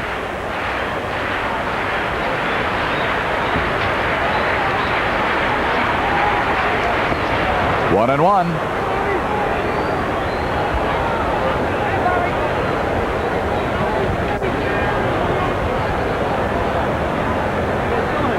over 3,000 in groups here today. Oh, they've been here from all over the Middle West on this homestand. Top foul down the left side, and it's 1-2. Won't have a chance to see the Cubs at home again until after the break, but certainly you'll be able to follow them on Channel 9 with 10 of the 11 games. Only Monday night at San Diego will you miss it, but it'll be available to you on Cubs radio, of course, and on the Jack Rosenberg Network. There's a bouncer out behind second. Lacy throws. It is safe. And Rushell comes all the way to third. Rushell just kept on coming. Good base running by Rick Rushell. Knowing that Lacy was going to throw to first base, he just kept on going. He's off with the pitch. It's a hit and run. The ball hits the mound and bounces up in the air. Lacy tries to make the play, but Dernier beats it easily, and no play for Jason Thompson, and that's going to be it for Lee Tunnell.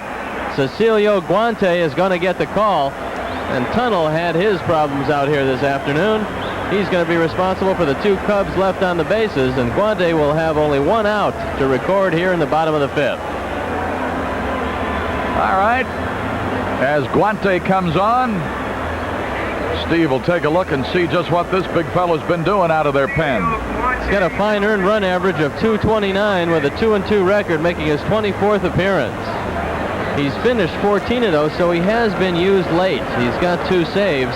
In 35 1/3, he's given up only 29 hits, struck out 25 and walked 13. Guante has good stuff. He's got good velocity. He's got a fine breaking ball. There you take a look at his numbers. Tall right-hander. Guante is 6'3", 190 pounds. He was born in Santo Domingo, Dominican Republic. Last year he split his time between Hawaii and Pittsburgh. Had a fine earned run average, but struggled at 2-6 last year for the Pirates while making 49 appearances. Guante is tough on a right-hand hitter because he throws from the side. He'll try to keep the ball down, and his ball runs very well into a right-hander, away from a left-hander. It's a lively fastball. And while he's warming it up, just because things have changed this year in regard to Saturday telecasts, the next 3 Saturdays of the Cub games will be televised on Channel 9. A little sign for the chicken, huh? The 2 games on the road will be televised. L.A. this Saturday, and a week from Saturday, San Fran. And then the first Saturday back home after the All-Star break will also be yours on Channel 9. We have to check in with Arnie all the time and check his guidebook, just see when those Saturdays are on.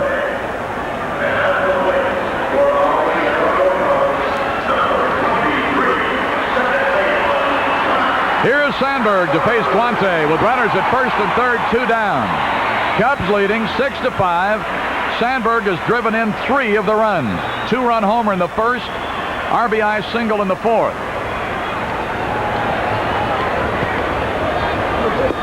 And the strike.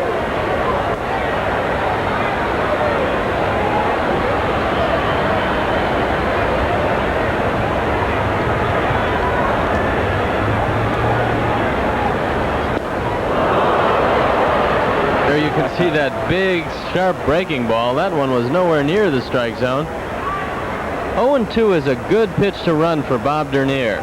I don't know if they're going to send him in this situation, but usually the pitchers trying to nip the strike zone might throw one down low.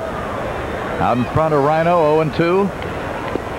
There's a runner going, and there's no place to throw because Lacy wasn't coming over. Pena had no target.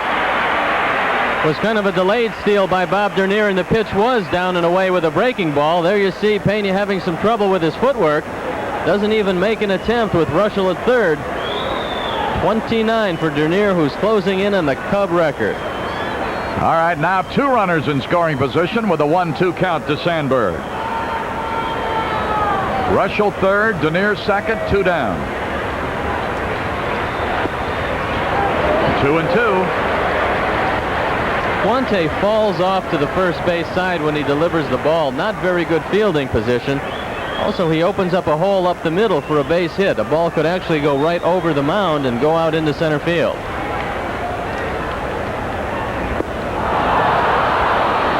strikes out and ends the inning. So Guante came in. And Sandberg strikes out. Second strikeout of the inning and of the game against the Cubs. Have to settle for the 1 run on the leadoff homer by Jody Davis. 2 hits. Wild pitch on a strikeout. And 2 left. So we played 5 innings, and the Cubs have the lead again, 6-5.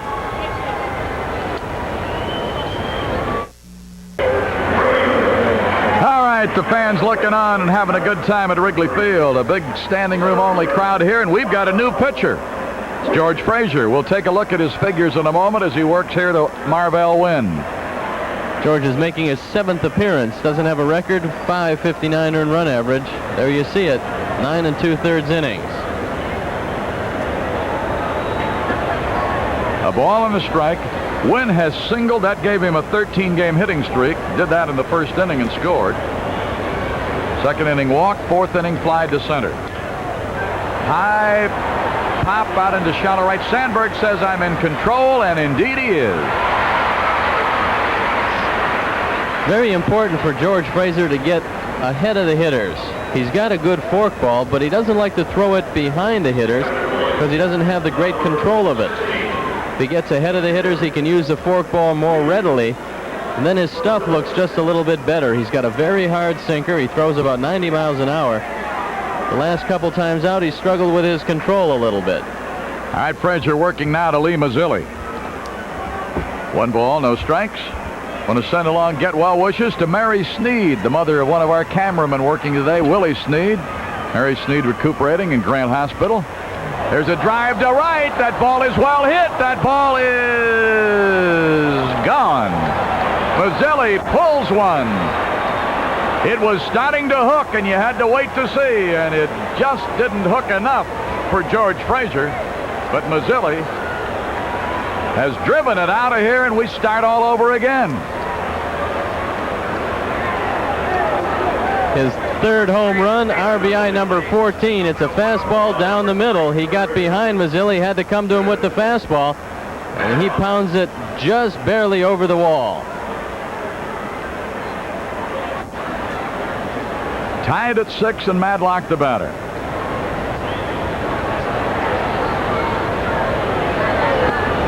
Madlock has had a hit in each of his last 2 trips. He's 2 for 3 today and has had 6 hits in this series.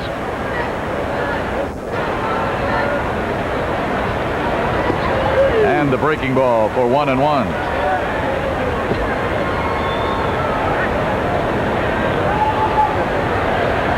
Steve Trout, who is hoping that hand is ready for tomorrow night in L.A. 1 ball, 1 strike. Another hit for Madlock. Boy, if he hasn't found the groove, I don't know what more it would take to convince you, since we saw him in that last game at Pittsburgh when he started to hit the ball, and now he is hitting like the Madlock that picked up 4 silver bats.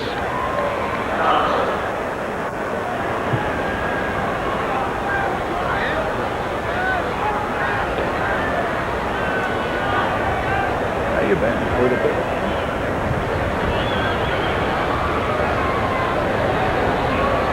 Madlock first, 1 out. And a strike to Thompson, who's had a single and a double today.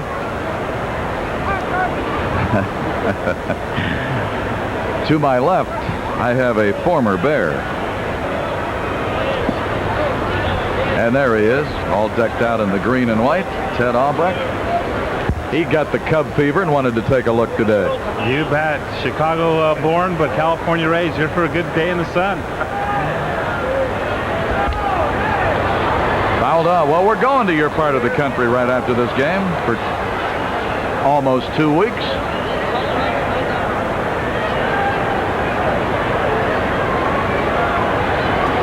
If we weren't on a charter, you could arrange it.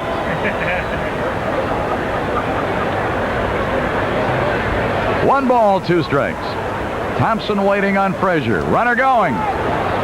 Jody's throw will be late this time, and Madlock, who will really surprise you, folks.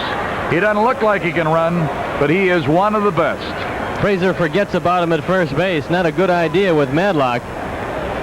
No chance for Jody Davis, who gets the ball down there, but Madlock is already by the tag. It's a difficult pitch to throw because it's a breaking ball down and in. Jody does his best. There it is. Frazier, having been gone from this league for a while, forgot about the good running of Madlock. So Thompson right there is gone with a swinging strikeout. That's number 1 for Frazier and number 2 against the Pirates in the game. There's a young man who's studying to be a catcher. He's already got his hat turned around. But he didn't have his mask with him.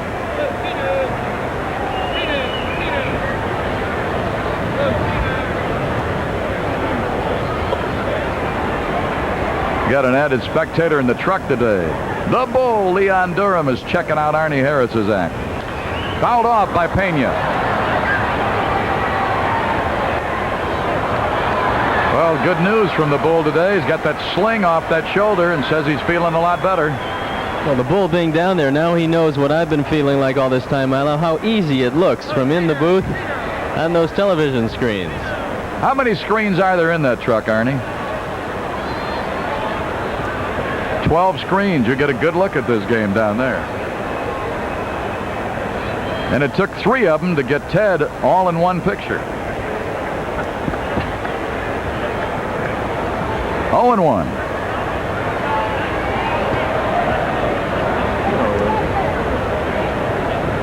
No balls and a strike. Pena's had 1 hit and a walk. He's 1 for 2. Boa with a convenient hop. Got to fire in a hurry, and he does. And the side has been retired. But they get on the board with a home run by Mazzilli. 1 run, 2 hits. No errors, 1 left. And as we go to the Cubs 6th, we're tied 6-6.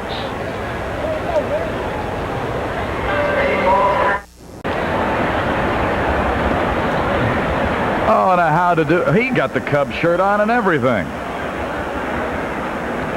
Now if he can just wave a few Cubs around the bases, that's what we're looking for. And Guante will be looking at that fella right there, Gary Matthews. Ronald Rudolph out with a group today. Folks from Batavia, Arlington Heights, Vernon Hills, Crystal Lake, Aurora, Rantoul, and some folks from the Great Lakes Naval Hospital out today.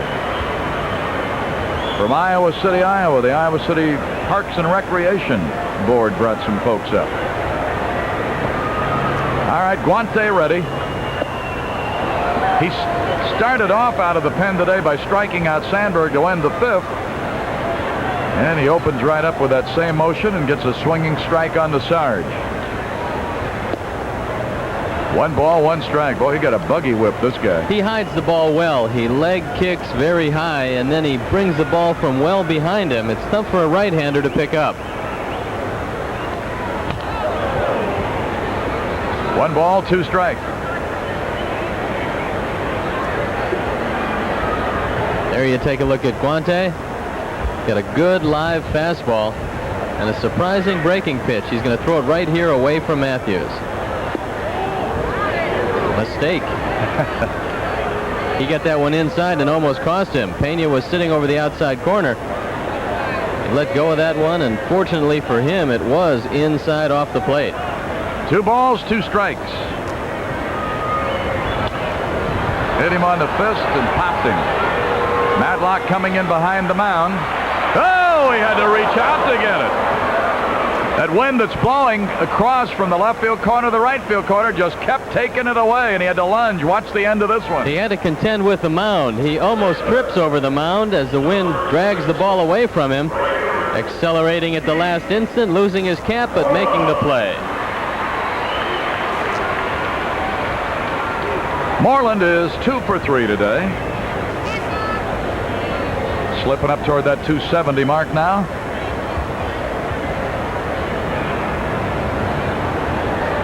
Moreland back in right field today where he's more comfortable. Hebner's playing first, and with Say back in there, he's holding down third, and that's a ball. Michigan City, Indiana, St. Joseph's, Michigan. 1-1. He's thrown 400 professional innings. He struck out 380 hitters. That's a little over 8 strikeouts per 9 innings. A good average for anyone. Hey, a little Satchel Paige right there. A little hesitation. He's got them all. They keeps the hitter off balance. Left-handers have a better shot at him than right-handers. He looks like a tall Garber the way he turns that back to you, doesn't he? Every now and then he changes his motion and he'll throw from the side. You find a lot of Latin pitchers have a lot of different looks. They like to throw from 3 or 4 different angles. Seems like winter ball teaches them a lot of tricks. Fouled off. Oh, I looked at a lot of old films of Luis Tiant. Huh? Well, he had some great antics out on the mound, and he had some great years with Cleveland. He had a year, I believe, he had a 160 earned run average for a full season and won 20 games, and turned around the next year and lost 20 games. Jack Minovich, production manager for the Cubs radio network, out here today, keeping Jack Rosenberg in line.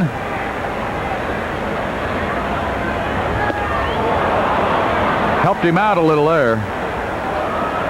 Second strikeout for Guante and third against the Cubs in the game. And here comes Richie Hebner now to look at Guante.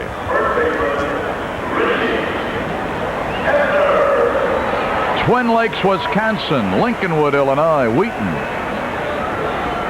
This is where it should even out a little bit. Hebner should see the ball pretty well. Guante will try to keep his arm up, throw the ball from over the top a little bit more rather than from down from the side. Foul back. Pena takes a look, but it's well back. Right out here in front of the press box, and it's strike one.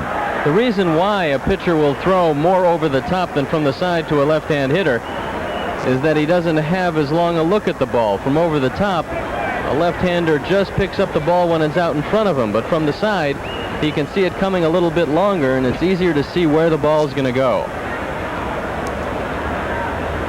2 out and nobody on. A ball and a strike to Hebner. Hebner is 1 for 3 today. He's had 4 hits in this series.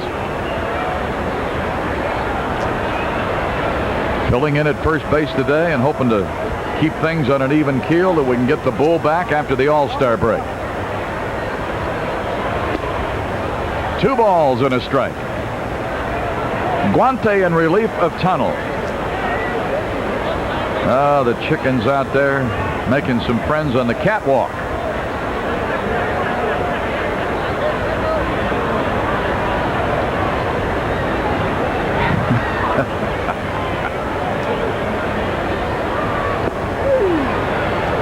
Two balls, 2 strikes.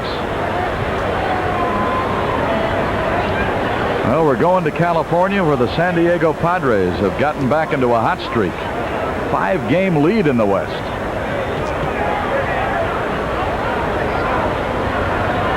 Two. High foul down the left side. Madlock will be over to take a look. Shortstop and left fielder also, but back in the first couple of rows up above the bullpen. And Hebner. He just leans on that bat like it was a shovel. You know, he's practicing for the winter when he digs those graves. Then he flips it, picks up the back of the jersey because we all know it's very drafty when it's 88 degrees here at Wrigley Field. Goes through his pre-stroke ritual, gets himself comfortable. All right, he's due another 2-2. Nobody on in front of him with 2 away. Struck him out. He has faced 4 and struck out 3. So 3 up and 3 down in the 6th inning. And as we go to the 7th at Wrigley, Pirates and Cubs knotted 6 apiece.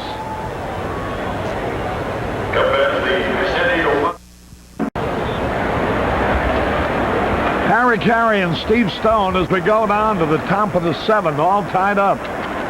Got to hold them because this Guante has come on and given this game the first piece of real brilliant pitching yet.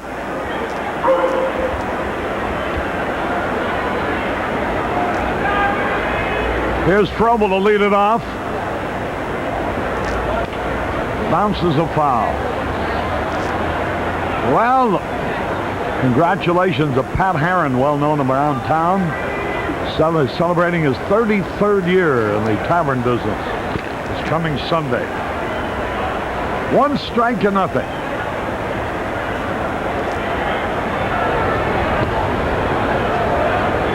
Trouble, who hit a tape measure home run yesterday,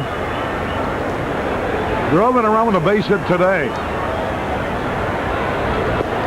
Curveball in there, a strike call. The Cubs were out in front of this game 2-1, 3-1, and 5-1. Now it's tied up 6-6.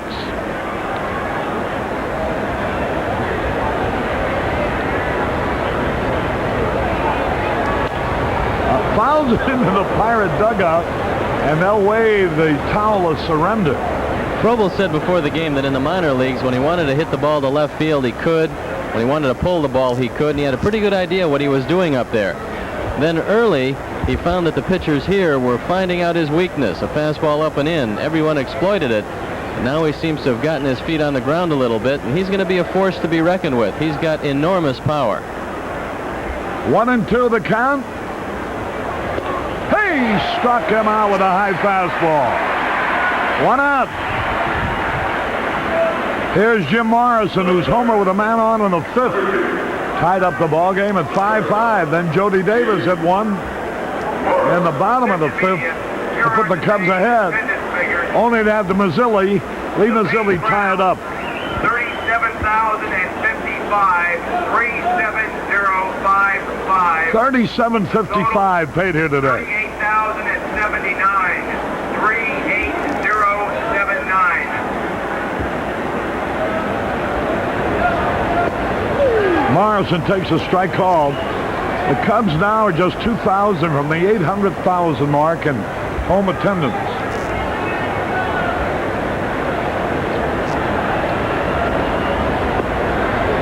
Seattle scored 2 in the 6th to tie up the White Sox 3-3. There's a little bit of competition between George Fraser and Tim Stoddard, really, in the mind of Jim Fry. He wants to make sure which one of them will be the guy to continually pitch in front of Lee Smith, and he's rotating him right now to see who steps to the front and does the best job. 2-1 pitch swung, and he missed. That evens the count. 2 balls, 2 strikes.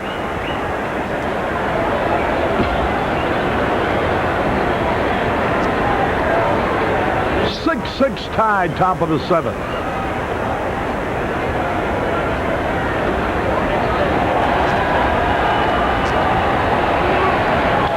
Popped it up, short right field.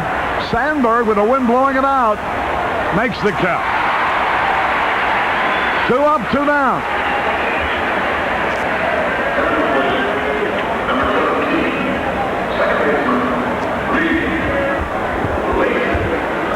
Here's Lee Lacy.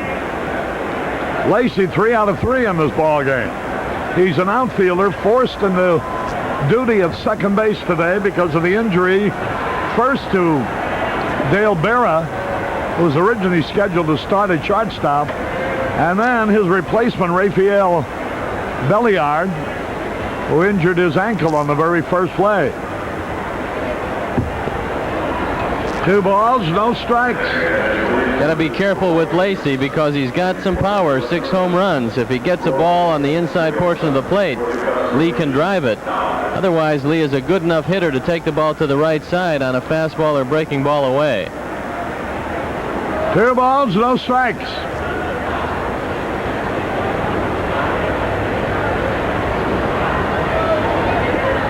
Ball is low, and remember, Lacy is a fine base runner. Maybe this is a way to get Quante out of the game, though. Ball inside. He walks him. I'm sure you're going to see Guante hit. I don't think Tanner would go to the bullpen in this point, not the way that Guante is throwing the ball. It'll be difficult now for Chuck Tanner to have Lacy run, because you'd hate to see Guante have to lead off the next inning. You'd just as soon lead with Marvell Wynn. There you look at Tanner as the wheels turn late in the game. That's when most of the managing is done around the major leagues. Quante's 0 for 3 as a hitter this year. Struck out 2 of those 3 times. 2 out, a runner at first base. Frazier hoping for his first National League decision.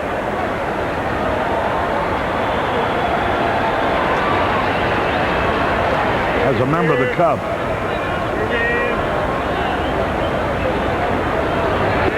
There's a fastball in there, a strike call.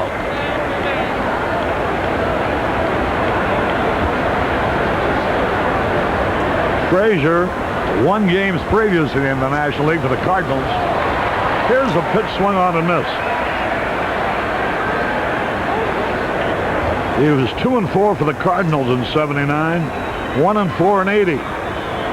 They went over to the American League. Struck him out. So we don't have to worry about the Pirates' 7th. No run, no hits, no errors, one left.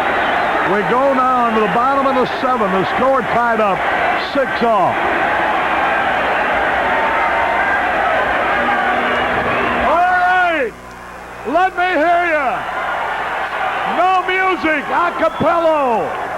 A 1, a 2, a 3. Take me out to the ball game. Take me out to the crowd. Buy me some peanuts and Cracker Jack. Don't care if I ever get back. Oh, it's root. Root for the Cubbies. If they don't win, it's a shame. Let me hear you. For it's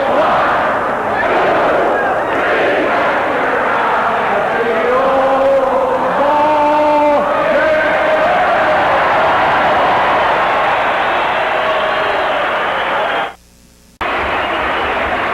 Jody Davis will lead it off here in the bottom of the 7th. The game tied up 6-6. Tim Stoddard's in the bullpen for the Cubs in case George Frazier comes to bat. Here's the pitch to Davis. Good sidearm fastball, strike call. Boy, this is a good-looking pitcher out there now. Cecilio Guante from the Dominican Republic, just 23 years old.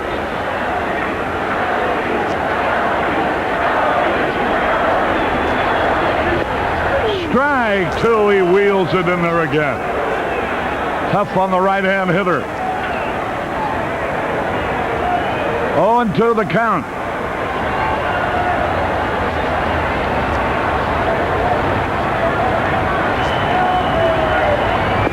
Struck him out on 3 pitches. He has now fanned 4 men. He took a little bit off the breaking ball, fooling Jody Davis, and he threw him 3 unhittable pitches. 2 on the black on the outside corner and a good 0-2 breaking ball. He has pitched an inning and 2/3. That's 5 outs.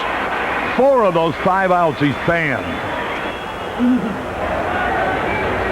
It isn't, so you see, it isn't the wind, it isn't the bat, it isn't the air, it's the pitcher.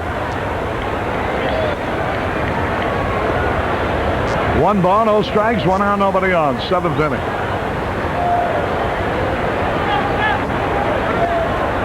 Say is 1 out of 3 today. Did he hold up in time? They appeal? No, they say he went around. The Wheel Works are represented here from Mount Prospect. Ron didn't like the call. He's still standing there, but I thought it was a pretty good call by Jerry Davis at first base. Ball on the strike. The pitch. He wheels from the side and it's low and away. 2 balls in the strike.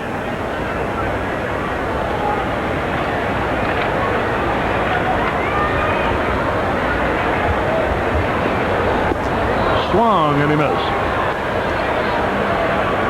G-U-A-N-T-E, Guante, 1-2, lost 2, saved 2. They've hit 3 home runs off him in 35 innings this year. Bouncing ball, foul. 2 balls, 2 strikes.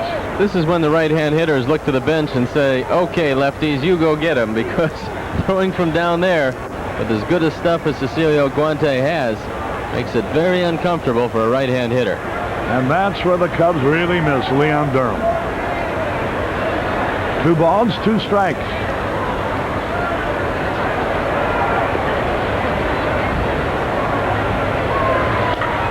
Bouncing ball up the middle. Lacey's got it. Throws to first. Out on a close play. Oh, man, it looked like he had it beat. A big argument with the first base umpire, Jerry Davis. I think Davis just assumed because Say is not fast that he should be out. Let's see the replay. The Penguin is furious, and I don't blame him. Let's watch it again and take a look at the call. Nice play by Lee Lacy. Doesn't have the best arm around, but he gets it over there. Now we'll slow it down for you. Looked like it might have beat it. Let's watch it again.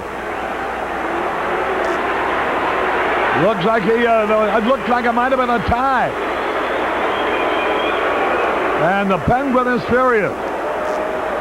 2 men are out. And here's Boa.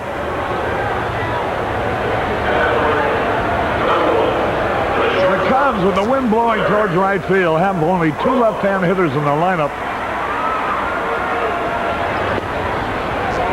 Richie Hebner and Larry Boa. And Boa, batting left-handed, of course, is not a home run threat. He's a singles, doubles type of hitter. There's a high pop foul. Larry hits the ball much harder right-handed than he does even left-handed.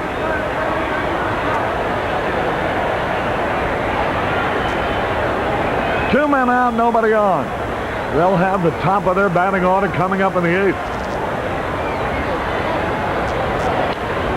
There's a high fly ball. Short right field. Frobel's there, and he has it. 1, 2, 3, nothing across. Guante is retired. 7 in a row. 4 of them on strikes. At the end of 7, still tied at 6.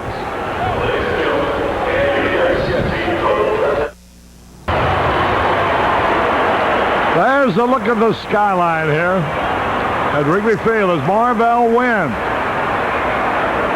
will lead it off. There you see the chick on the scoreboard now. Wynn tried to bunt his way on and missed. Ron Kittle just hit a homer with 2 on, his 17th of the year, to put the White Sox ahead of Seattle 6-3.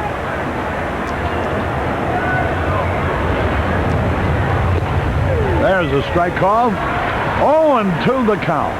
They have Wynn, Mazzilli, and Madlock coming up on that order. A tough inning.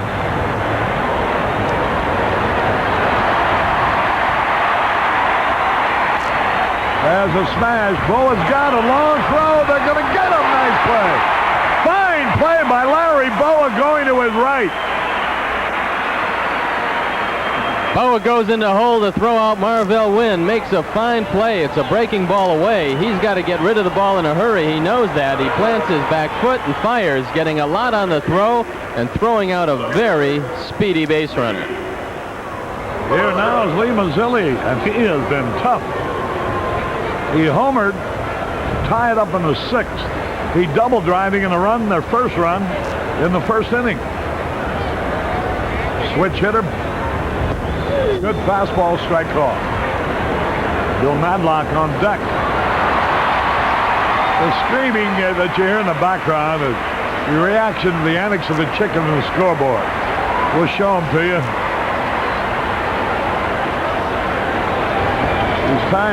He's taking down runs on the board that have been posted to the Pirates so that the Cubs will be leading. He took the 4 and gave it to the Cubs, which would make them leading 10 now to 6.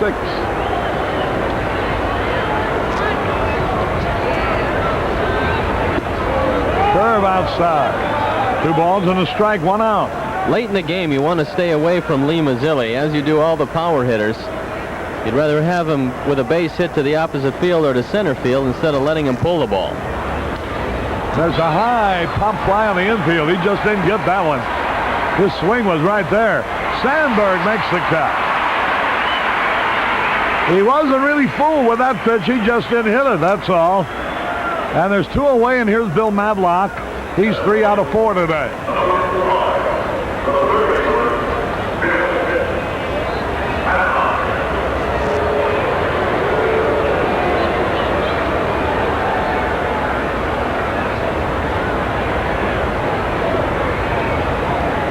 the pitch. Swung and he missed. George Frazier trying to get his first decision as a member of the Cubs. Curve a little bit low and outside.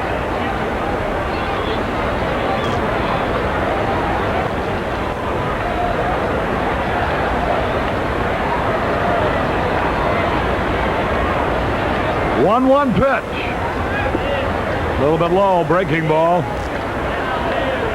There's a good look at Bill Madlock. Veteran third baseman.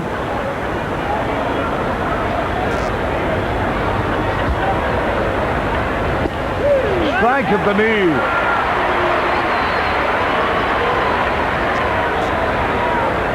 Two balls, two strikes.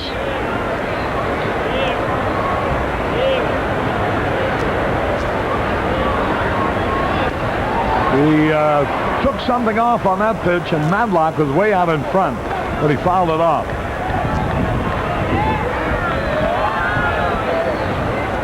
Don't pay any attention to the scoreboard. The Chickens got it all housed up.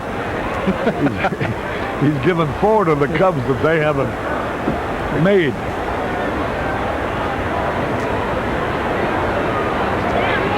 Two pitch. Bouncing ball to Boa. Should be easy. He's got it. Throws for the out. 1, 2, 3. Nothing across. We're going to the bottom of the 8th, tied up at 6.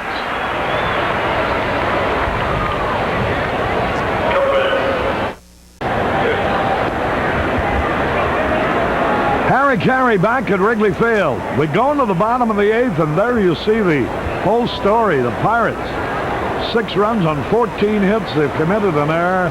The Cubs, 6 runs on 9 hits. Thad Bosley's going to come in to hit for George Frazier, who did a nice job.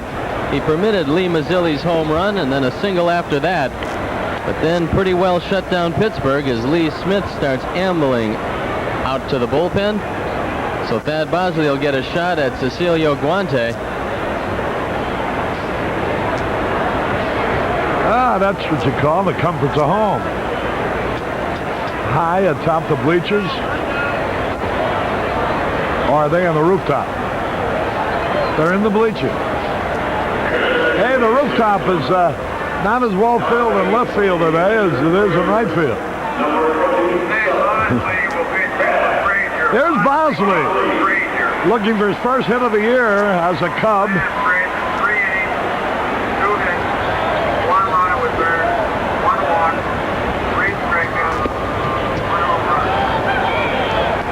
Well, that 1 home run off the bat of Mazzilli is all they got off Frazier. 1 ball, no strikes. A little bit low. Ball 2. Stoddard and Lee Smith in the bullpen.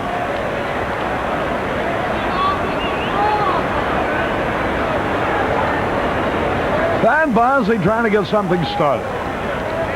Boy, this Guante has been tough. He's retired 7 in a row, but he goes to ball 3 here. Bobby Dernier on deck. 3 balls, no strikes. There's the strike call. 3-1. Bosley takes a look at Don Zimmer, the third base coach. John Vukovich is at first base. 3 balls and a strike.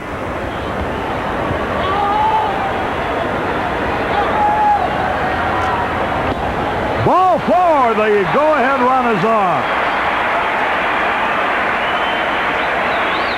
Get well wishes to Kate Patton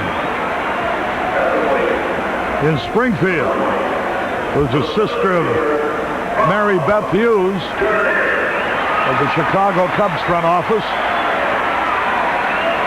This is a good time to push the bunt to the right side. Try to bunt it right at Lee Lacy. And Guante steps out of off the mound. Got a slow-moving first baseman in Jason Thompson, and you've got to accomplish the sacrifice. There it is, bunted towards Thompson, the only play first base. Sacrifice. So Sandberg and Matthews will have a shot at putting the Cubs ahead again. Nice bunt by Bob Dernier. He got it down and moved Bosley over to second. He did his job. Here's Sandberg. He's already driven in 3 runs today. There's Tekulve. Rod Scurry is going to be joining him in just a moment down in the pen. Scurry's got more time to get ready because he won't be brought in until Hebner steps up.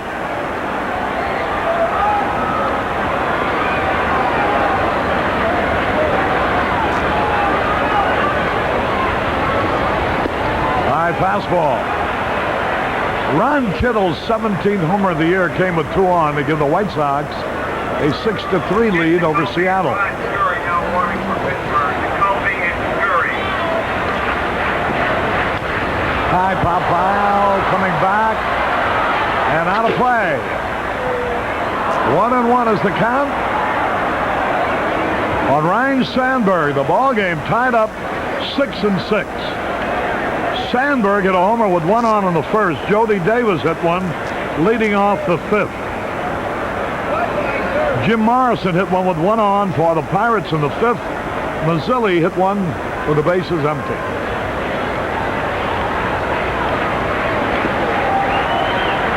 The pitch. Swung, and he fouled it off. Guante's only averaged an inning and 2/3 per appearance this year, and already he's thrown 3 2/3 here. It could be that he's tiring a little bit. That's why Chuck Tanner has the bullpen up so quickly here in the 8th. He hasn't allowed a hitters yet. Bosley's the only base runner he permitted, not with a walk. 1-2 the count. Way outside, almost a wild pitch, a beautiful save by Tony Pena. Let's get another look at that. He's It got might to be be the greatest defensive play of the day. He's got to be the only catcher who could make this play. Look at that. Ranging far to his right, he took a breaking ball. He went out to talk to Guante, so it's possible that, as well as being a good play, that he was crossed up and was still able to make the play. 2 balls, 2 strikes. Sandberg struck out against Guante in the 5th. Time is called. 2 balls, 2 strikes. Bosley a safe lead at second base.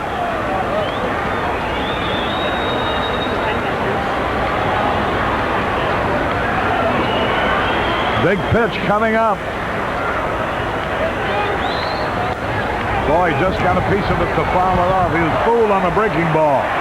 Give that fan in the upper deck a contract for that catch.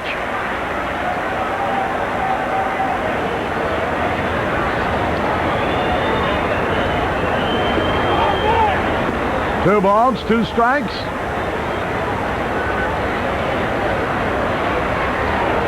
Time called again. Sandberg steps out of the batter's box. Guante comes from the side and he is wicked. And his fastball is live, and his breaking ball forces the hitter to give ground. Pena out talking to him.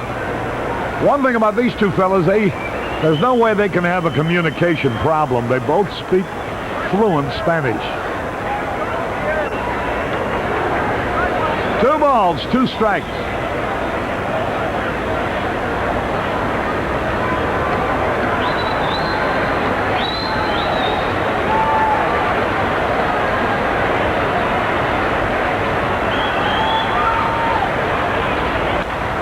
Drill foul into the right field corner. He almost had the fastball by him. Sandberg shortening up his stroke a little bit. All he's doing is protecting the plate. He's got to try to make some contact, preferably to the right side. Strobel is playing him very deep in right field due to the wind. Marvell his usual shallow center field. Now the pitch. Ball 3 outside. A breaking ball. Gary Matthews on deck.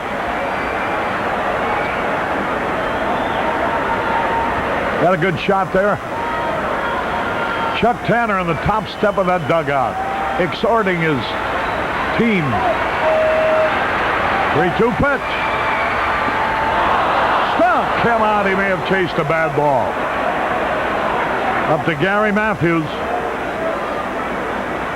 Watch that pitch again, Arnie.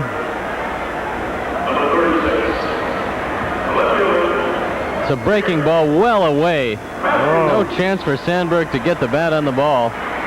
He just was over anxious. Now it's up to Matthews.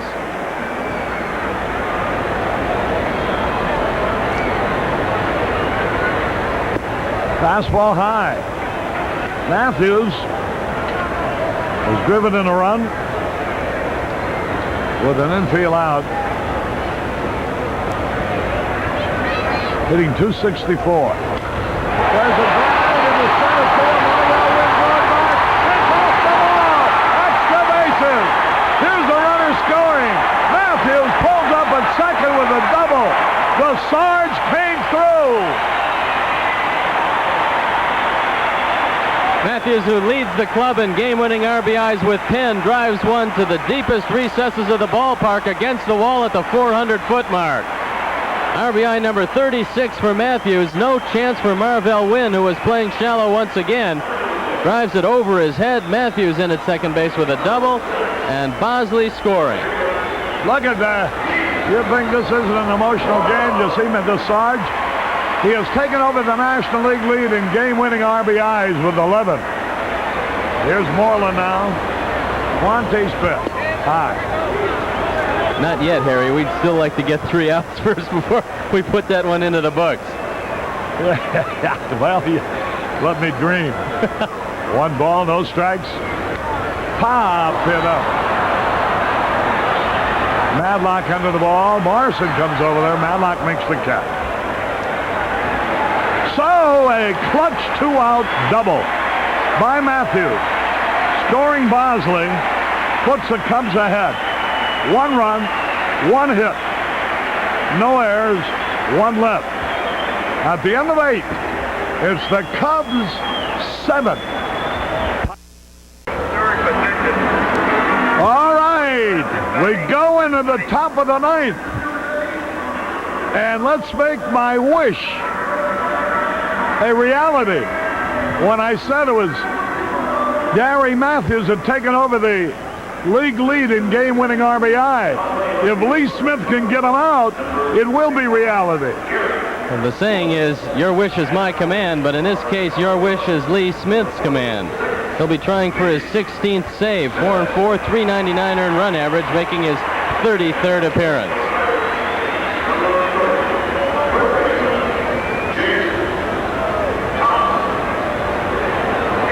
Oh, what a way to start. Over at Comiskey Park this afternoon, Jason Thompson. their attendance was 22,372. That 26,000 at Comiskey Park today, 38,000 here. That's 64,000 watching baseball on a Wednesday afternoon in Chicago. Quite a baseball town. Jason Thompson. Strike call. A ball and a strike. Thompson doubled in a run in the 5th. Had 4 home runs in the doubleheader yesterday. Just missed with a fastball, low and outside. Lee is trying to thread the needle on the outside corner. He doesn't want Jason to be able to turn on the ball and drive it to the right side.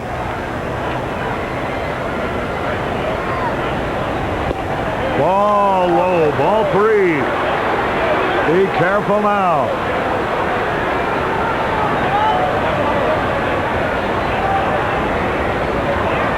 Three balls and a strike. There's a high drive into the left field corner. And out of play. Gary Woods is now in left field. Gary Matthews drove in the go-ahead run on the bottom of the 8th. And now Woods is taken over in left field. 3-2 is the count. You fear Jason Thompson anytime, in any direction. But today, more if he hits the ball to right than if he hits the ball to left. Because the wind is blowing towards the right field corner. A power hitter at the plate.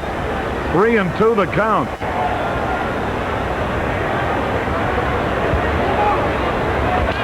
There's a drive. Look out. Left center. Way back. Woods is there. Makes the catch. 1 out.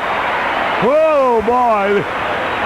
If he'd hit that in the other direction, bye-bye, baby. Well, you got to make him hit the ball to the left side. Plenty of room for Gary Woods, although it did give the fans around the ballpark quite a start. Here's Tony Pena, 1 out.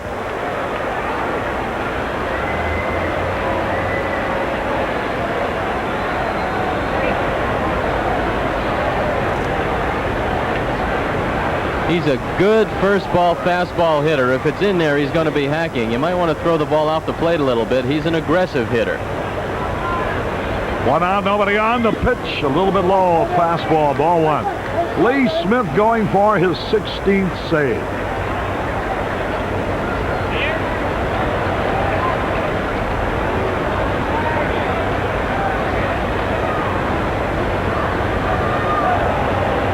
It's George Frazier's game to win if he can hold them. High drive, right center, way back, near the wall, off the wall, extra bases, and Pena's on at second base with a tying run. Pena doubled off the right center field wall. 2 hitters up and 2 hitters who hit the ball hard. This one just barely stays in the park. Bob Dernier giving it the long run. Watch how alertly Keith Moreland backs up. When he sees it's off the wall, he comes and gets it, and that keeps Pena off of third base. This looked like it was going to be a triple, and even Tony Pena had designs in that direction. Look out now. Look, here's Doug Frobel, who hit that tremendous home run here yesterday. Hit 2 of them, as a matter of fact. The tying run at second with 1 out. Lee Smith.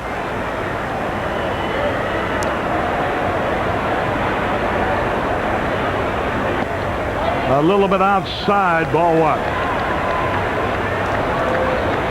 George Frazier allowed only 1 run in the 3 innings he worked. That was a home run. It could be the winner if Lee Smith, would be the winner if Lee Smith gets him out here. Look at the lead by Pena. He's a daring, aggressive, gambling type ball player. So if he sees a chance, better to be a third with 1 out than second. Ooh, what a rip he had at that. Got to keep the ball up on Frobel. Much like Richie Hebner, he likes the ball from the belt down. Kent Tekulve in the bullpen. Frobel has the hole, middle of the plate, above the hands. Lee Smith has got to keep the ball up. 1-1 the count. 1 out.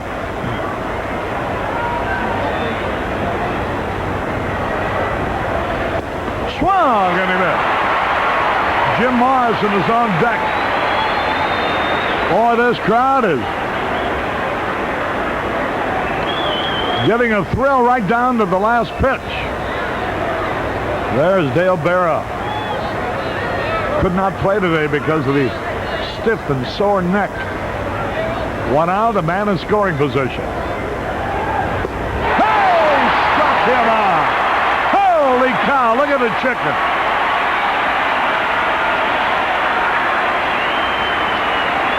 I don't think anybody's paying too much attention to the chicken right now. The ball game is in the batter's box.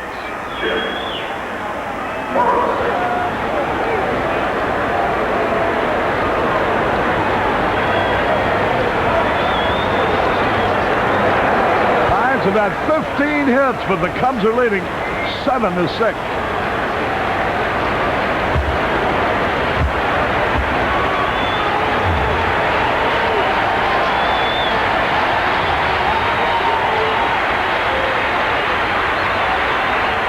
The pitch. There's a line drive. Nobody will get this ball. Bobby Dernier tried for it. The tying run is in.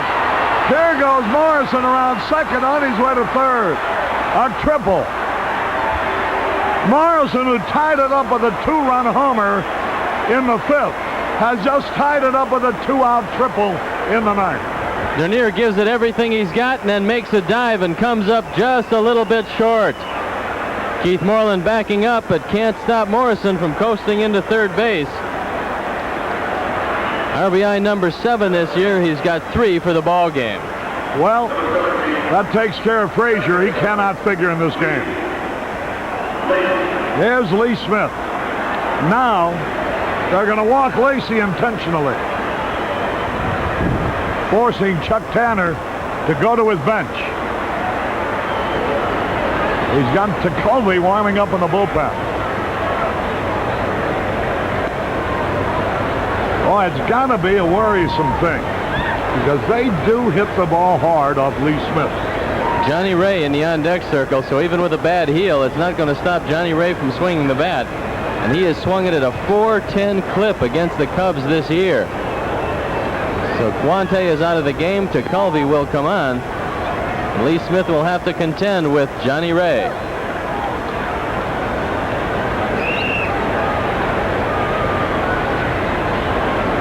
In 50 innings, Johnny Ray they have had for Guante. Ray hitting for 45 hits, of which 6 have been home runs.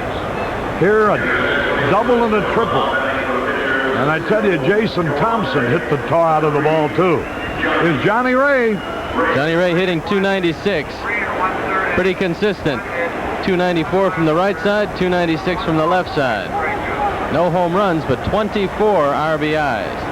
He's 5 out of 14 in the series, hitting .410 for the year against the Cubs. Slider over the outside corner. Smith struck him out in a key play in the 9th inning yesterday. There's Jim Fry. What Johnny Ray does so well is go to the left side with a fastball away. Just dumps it over the head of the shortstop. Swung and he missed.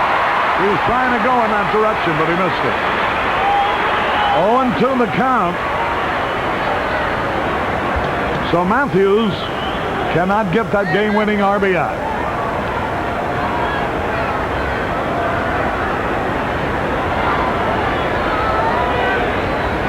And 2 the count on Johnny Ray.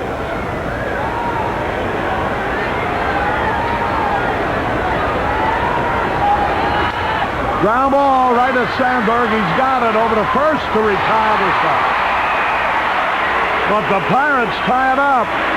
1 run, 2 hits. No errors, 2 left. We go into the bottom of the 9th, tied up 7-7. Harry Caray back at Wrigley Field. We go into the bottom of the 9th, tied up. Guante is off the hook now. He pitched 4 1/3 brilliant innings.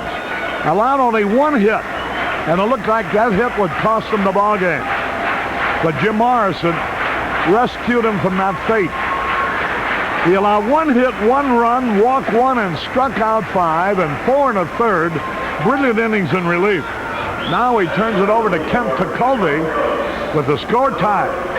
Kent Tekulve 2-6, 382 earned run average, making his 31st appearance. He's got 6 saves, 35 1/3 innings, 43 hits. He struck out only 15 hitters while walking 18. He can be a little bit wild, especially to the first man that he faces. Suffered a fractured left fibula in his leg. Oh boy, that Rafael Belliard suffered a broken leg. He is on crutches. They expect the cast to be on for 3 to 4 weeks. Here is Richie Hebner to lead it off, bottom half of the 9th. And Tekulve's first pitch is high. He's expected to remain in the cast for 3 to 4 weeks. Belliard is sure to be out of action for at least a month.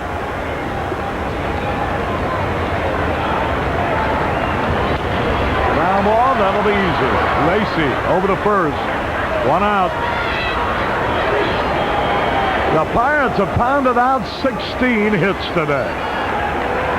The Cubs have had 10. Here's Jody Davis. He homered in the 5th.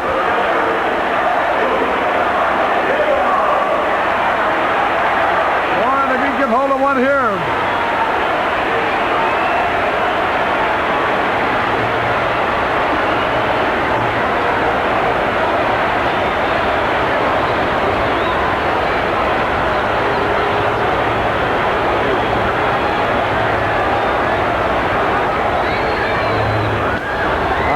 pop foul coming over on the first base side and out of play.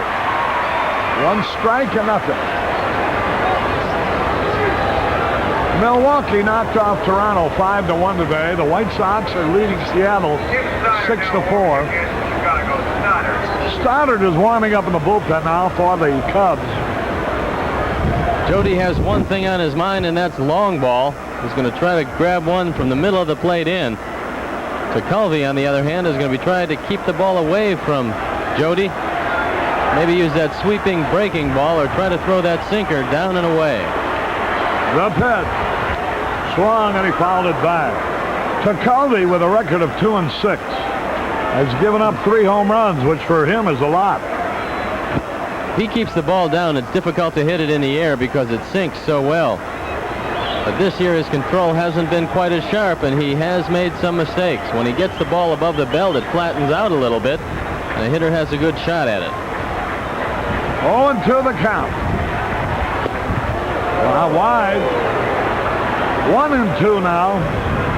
Ball game in the bottom of the 9th, tied up 7-7. Boy, the Cubs have had a lead all day long, but the Pirates just keep catching them.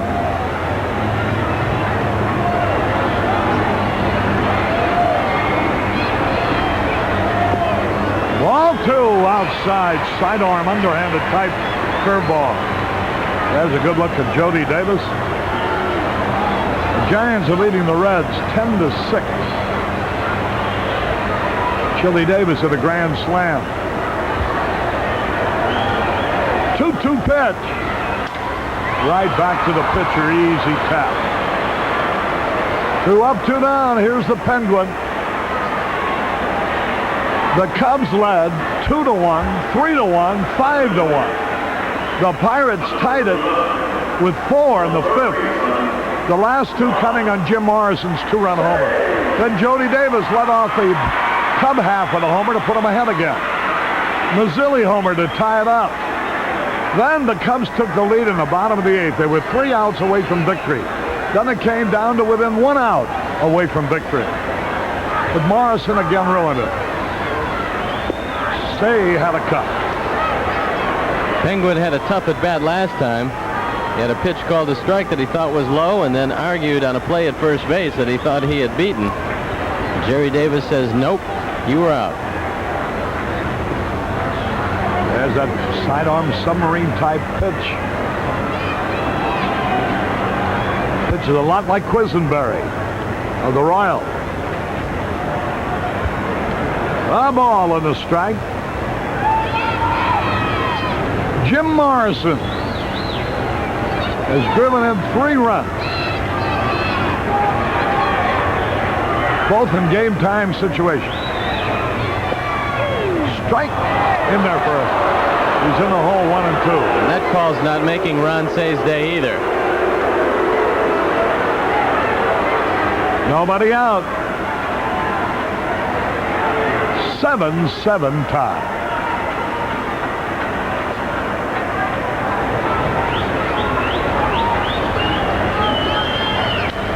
There's a drive, but it's foul. McCovey got that one a little bit too far inside, and Say hit it hard, but foul. 1-2. Say hitting .233 for the year. Had an infield hit in the second.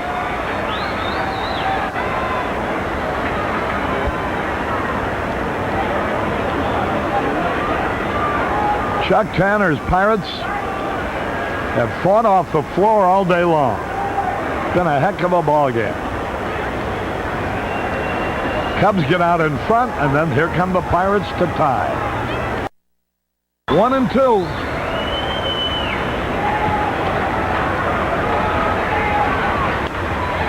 Fouled it off the end of the bat. Psychologically, you'd like to have this game going into that tough West Coast trip. It's a game that the Cubs have had opportunities to put away. The Pirates have been resilient. As long as you're going to be away from home for 11 games, you'd like to leave on a winning note. Here's the pitch on the way. High pop fly, left field. Mazzilli coming in. He's there to make the catch.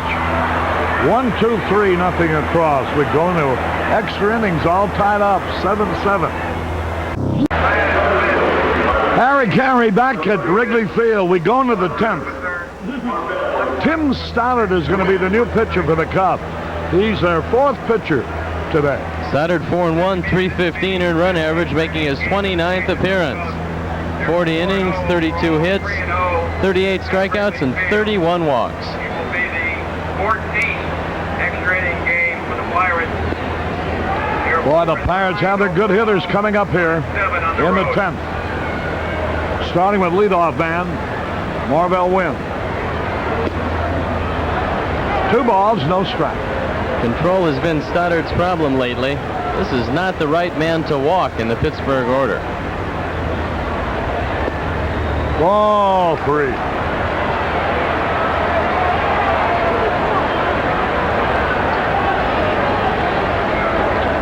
Three balls, no strikes.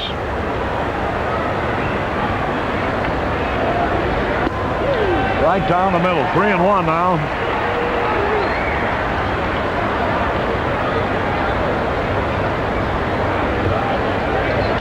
Bouncing ball, right field, base hit.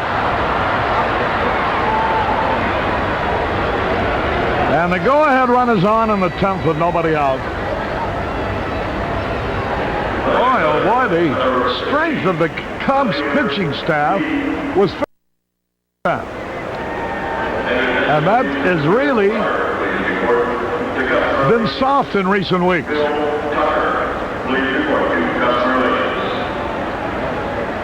You know, the Giants had a 5-0 lead. The Reds got 6 in the top of the 5th and led 6-5. Chili Davis hit a grand slam. And the Giants make 5 in the bottom of the 5th. So now it's 10-6 in the bottom of the 6th. Chuck Tanner had Lee Mazzilli trying to bunt that first pitch. Mazzilli can do everything. Good opportunity for the hit and run right here.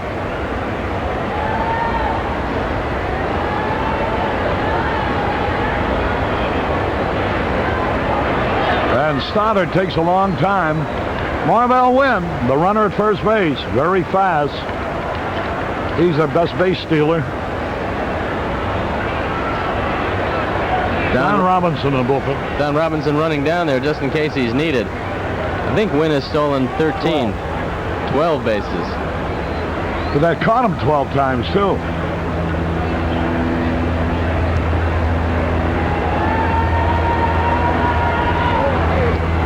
High. That evens a count, a ball and a strike.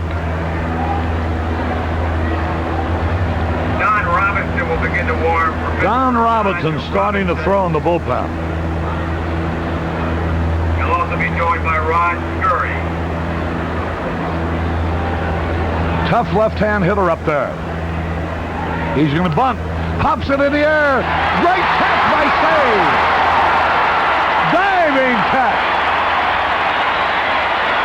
Boy, Marvell Wynn showed great baseball instinct by holding on. Great play by Ron Say. He's charging, and then the headlong dive. Catches this one right off the grass. But Marvell Wynn is not fooled, and he gets back. This is a play he could have easily been doubled up. Yes, he could have. Here now is Madlock out of the frying pan into the fire. With Jason Thompson on deck. Marvell Wynn. Now, you know Madlock's a great hit-and-run man. Stoddard keeps him honest over there.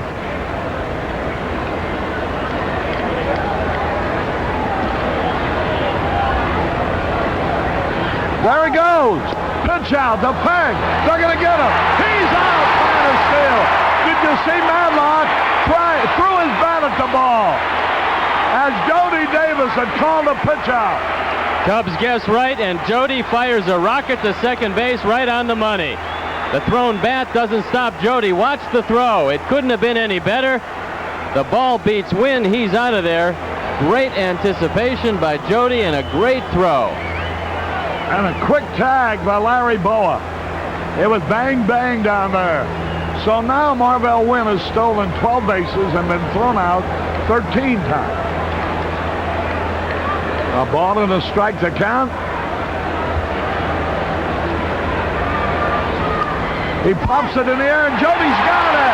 Trying to bunt his way on. Madlock. Foul to Davis. No runs, one hit, no errors, nobody left. Boy, the inspiration of that inning might produce a winning run, let's hope, here in the bottom of the 10th. All tied up. Harry Caray and Steve Stone as we go down to the bottom of the 10th. Larry Bowa will be leading it off against Kent Tekulve. Let's see a little byplay now. I think Tekulve's shoulder's bothering him. Here comes Chuck Tanner out. He must have known something because he's had Don Robinson warming up, even though Tekulve wasn't even close to coming to bat. So it's the back of Tekulve's shoulder. And it looks like either Robinson or Scurry is going to be called in. He'll have as much time as he wants to warm up, but both of them are pretty well loose after being up numerous times today. And I believe that Amos Otis will also come in the game into left field to replace Lee Mazzilli, as Tanner will flip-flop his batting order. That's what he's going to do. And it's going to be Rod Scurry. He's going to come in.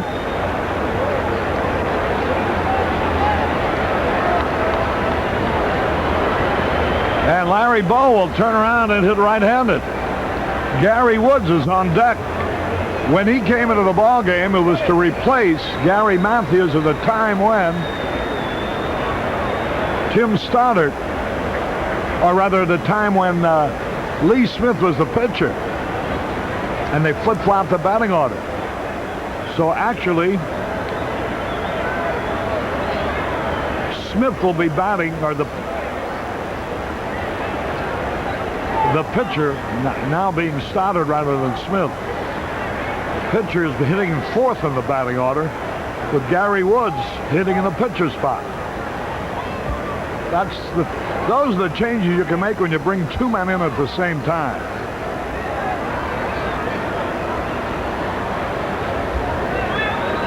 So Scurry will be pitching to Larry Bowa. Now give him all the time he needs to get ready, because apparently it is an injury that forces Tekulve to leave the game. Scurry 1-3, 221 earned run average, making his 19th appearance. He's thrown 20 in a third, only given up 10 hits. Has not given up a home run yet. Only 6 walks and 20 strikeouts. Was very wild early in the year. Now he seems to have found a pretty good groove. Larry has a little more pop from the right side, so he becomes an extra base possibility. And Scurry, who is definitely ready because he was loose, won't take all that much time to get loosened up right here. Seattle got 2 in the 8th inning, and they now trail the White Sox are still out in front. It's 7-6 at the bottom of the 8th at Comiskey Park. Ron Kittle's 3-run homer being the big blow.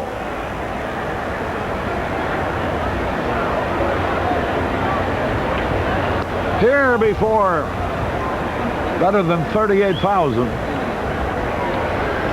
It's been a seesaw battle. The Cubs have spent most of the time building up leads, and the Pirates have spent most of their time overhauling those leads. Pittsburgh was ahead only once in this ball game, and that was in the very top of the first inning before the Cubs batted. By the time the Cubs batted in the first, they were ahead 2-1 on Sandberg's 2-run homer. Otis is going into left field, and he's had some problems this year defensively. Not having been in the National League for quite some time, he didn't know the hitters very well. He was playing out of position on a few hitters, and it cost him. Then he seemed to have straightened things out. There you take a look at Amos Otis. Signed a pretty big free agent contract, coming over in the winter, was injured earlier, and then Lee Mazzilli pretty much beat him out of a job. So perhaps that rust in left field might work to the Cubs' advantage here. Steve, how come these teams sign fellas 37, 38 years old to long-term contracts? How long do they think they can play, for Pete's sake? I think it was a 2-year contract, but as it turns out, they had the man they wanted in left field all along, Lee Mazzilli. They just didn't want to give him a chance. All right, here we go with Larry Bowa leading it off. He's 0 for 3 today. Warren Brewster beginning to warm for Chicago. Warren Brewster in the bullpen. In the event they get around to where they need a pinch hitter. Boa takes a pitch inside. The only time Larry was on base today, he walked in the second inning. He swings and he fouls it off. The count even. A ball and a strike. Scurry still can be a little bit wild. Larry doesn't want to help him out in this situation. You'd like to induce a base on balls if you can. There's a long drive. Deep left field. Way back's going to be caught near the ivy, and he has it. Otis went back within a foot of the ivy and caught Boa's long drive. If the wind isn't blowing against it, the game's over. Game-winning home run for Larry Boa. This one misses by about a foot. He gets a fastball down the middle. He turns on it, gives it a pretty good ride. Amos Otis goes back and makes the grab right in front of the fence. 1 out. Here's Gary Wood.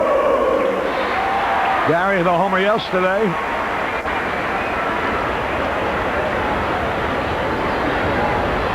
Curveball outside. Hit a homer with a man on. Helped the Cubs win that game 9-8. Ball 2 is high. 2 balls, no strikes.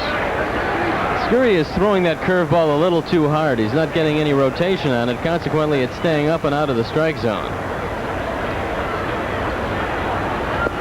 There's a good curveball right in there. He took a little bit off and got it over. 2 balls and a strike, 1 out. 7-7 tie. Ball 3 is low. Bobby Dernier on deck, followed by Ryne Sandberg.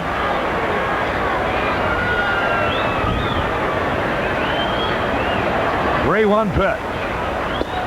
Strike, a fastball right down the middle. 3-1 now.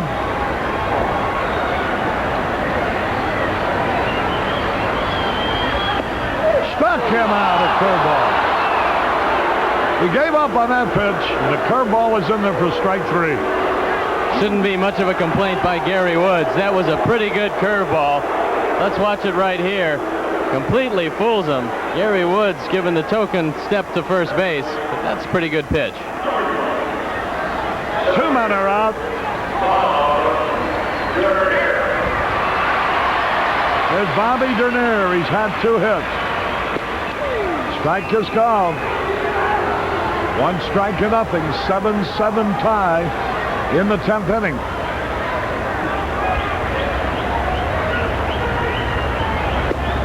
Curve outside. Well, if Dernier could get on there, we know what happened. There's a chance of him stealing second and scoring. There's a chance of him scoring all the way from first. And there's a chance for Sandberg to hit it out of the ballpark. 1-1 pitch. Low curveball. 2 balls and a strike. 2 out. Bottom of the 10th. Right into a dandy. Looks like Scurry has really gotten that curveball in the groove. Swung on, a little pop foul. Here comes Jason Thompson, and this was a very simple inning. Got to hold him to have a chance with the better hitters coming up next inning. 1, 2, 3, nothing across. At the end of 10, there you see it, tied up at 7.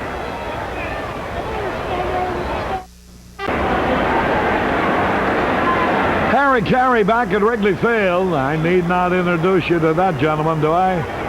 The one and only Bill Veeck. Is that Mary Frances sitting there with him? No, I don't think so. There's Bill. Always has that same hat on. Been a long ball game, but a thrilling one.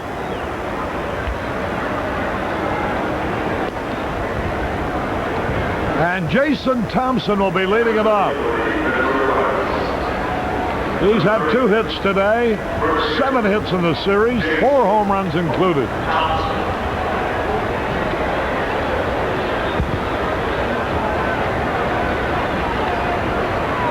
Stoddard will have to contend with Thompson, Pena, and Frobel.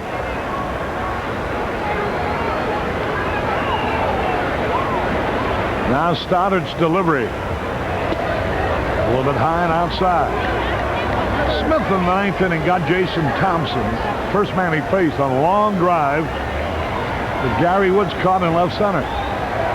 That was an omen of what was to happen, as hard as that ball was hit. Then Tony Pena doubled off the ivy in right center.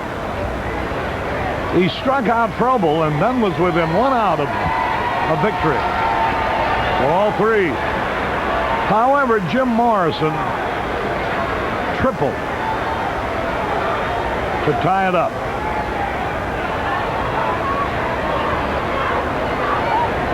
Three balls, no strikes. Walked him on 4 pitches.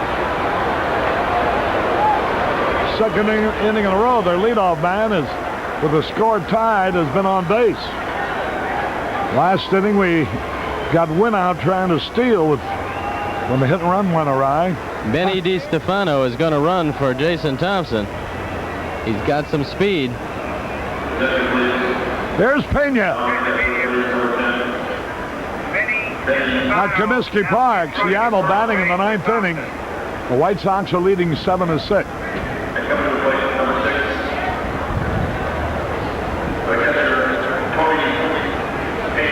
Here's Pena, and here's trouble.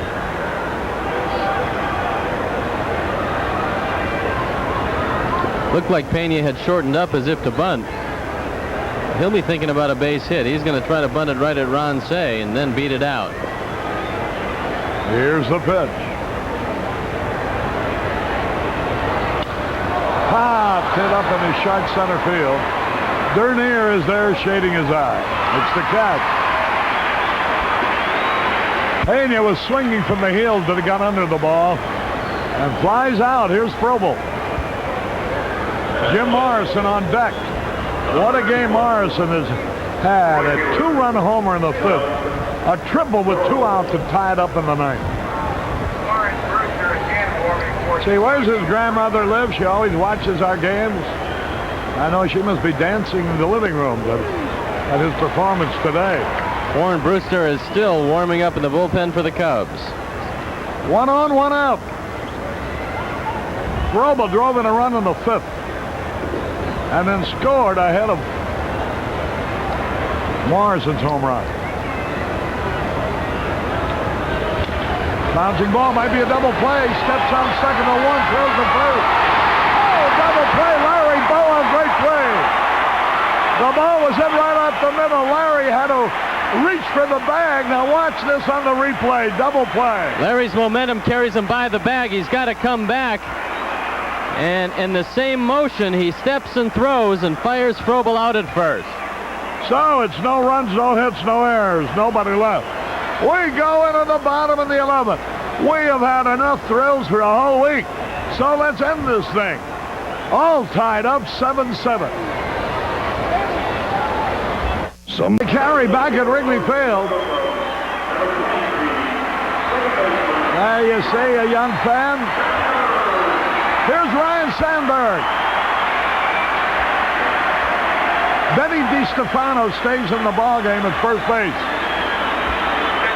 Kit Jacoby was removed from the game with a strained right shoulder. Fastball low, Scurry in his second inning of relief. Jacoby had to leave with a strained right shoulder. Ball is inside, ball 2. 2 balls, no strikes.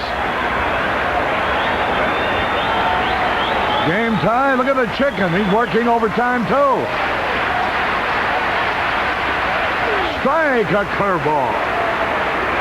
2 balls with a strike.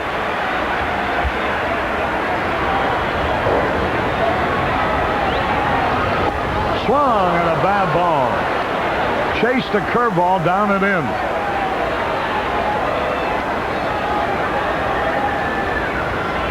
Tim Stoddard due next. 2 balls, 2 strikes. Ball 3. Boy, the best thing that could happen with Sandberg, get a hit or a walk. You could keep Stoddard in the game just a second back. 3 balls, 2 strikes.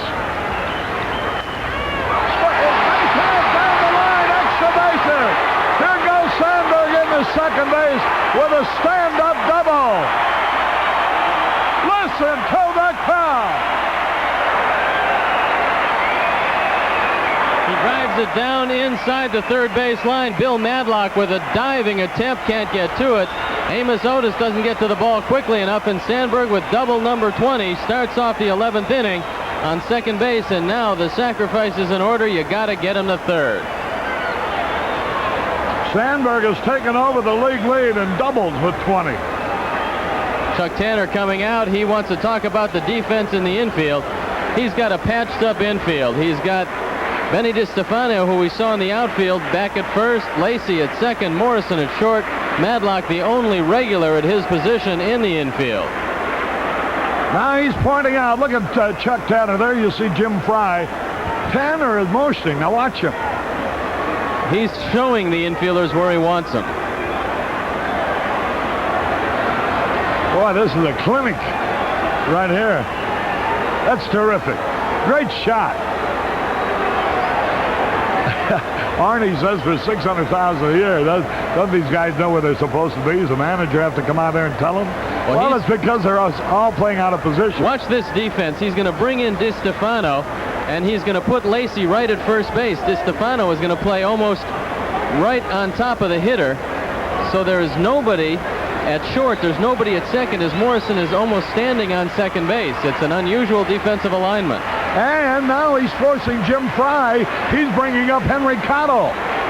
Instead of Stoddard, he was going to use Stoddard, but the abnormal, the radical defense that manager Chuck Tanner comes up with is forcing Fry to do what he did not want originally to do. He'd rather keep Stoddard in the game in the event the Cubs do not score.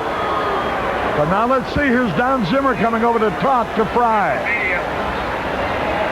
Henry Cotto is going to come up to hit, hitting .267. 1 for 4 as a pinch hitter. But just because Cotto is in the game, don't think for a minute that he's not going to bunt, because he is a very good handler of the bat and an excellent bunter. But if he does get the bunt down, he's going to want to get it down to third base. I wouldn't be a bit surprised to see him swing away. Now, what do you think of that? You can lay down a perfect bunt the way they're defending here and still get the runner at third base. But Sandberg is one of the greatest base runners in the game. Let's see what they're going to do. Now they got the first baseman. Look where the first baseman is playing, between the pitcher and first base. The second baseman, Lacy, is playing at first base. There's nobody at shortstop. There's nobody at second base. That's why I think he's going to hit away here. And the outfield is very close in right field. Strike call. He wanted to bunt it right down to third base to make Bill Madlock field the ball. Now, with a 1-strike count, they might change, but I'd like to see him lay the ball down third. It would force Tanner to walk the next 2 men. Now ready? Look at that defense. Isn't that something? Look at that. Second baseman's right on the bag at first. The first baseman is playing like the bunt shortstop in softball.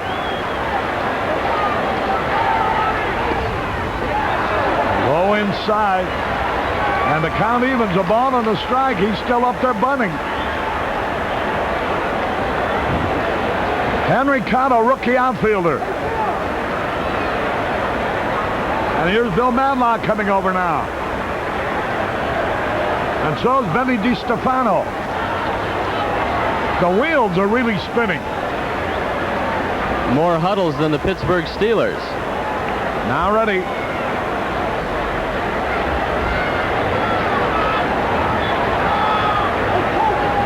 Rod Scurry goes to the rosin bag. The count is evened up at a ball and a strike. Cotto can make contact. He's that type of hitter.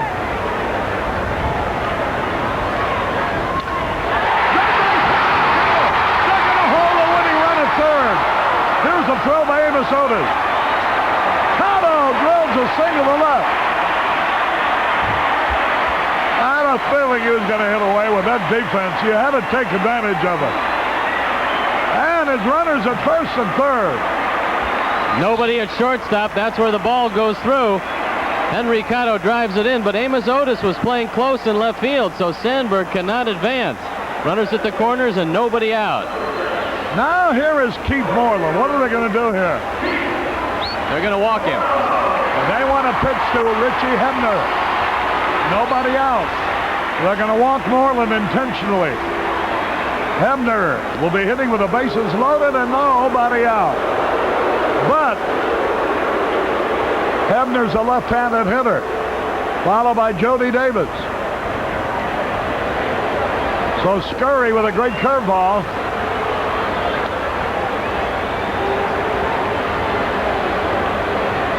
Well, the battle of the managers then was won by Jim Fry, because by switching and letting the batter switching with the pitcher and bringing up a regular player, he was able to take advantage and let him hit away, which Cotto did. We have used Bosley in this ballgame as a pinch hitter. We don't have any right-handed pinch hitter except Dave Owen, who's a switch hitter. Here's Richie Hebner, who's been known to hit left-handers as well as right-handers.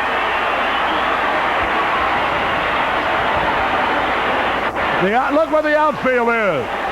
Do you know that on a line drive base hit, they might get a triple play? Do you know that on a line drive base hit, they could get a triple play? Look where they bring the right fielder now. Look at this. Oh, everybody's on the infield. The crowd is on his feet. Boy, you got to give that guy a lot of credit, too. He is not afraid to use a little imagination. Just like Jim Fry wasn't scared. He went against a book, let Cotto swing away, and he got the hit. You're going to have these stereotype guys. All this could go for naught if Scurry throws one of those curveballs in the dirt and throws it by Tony Pena. Which he has done before. This crowd has gone crazy. The pitch. Swings and he fouls it off. Looks like a killer bee convention in the infield. There's more yellow and black shirts than we've seen at the infield in one time. Take a look at that defense. Scurry has made 4 wild pitches this year.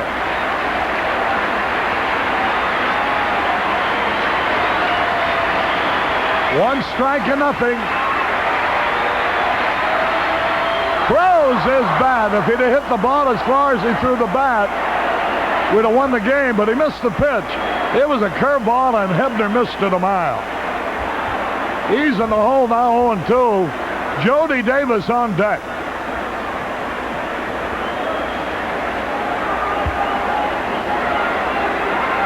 Bases loaded, nobody out.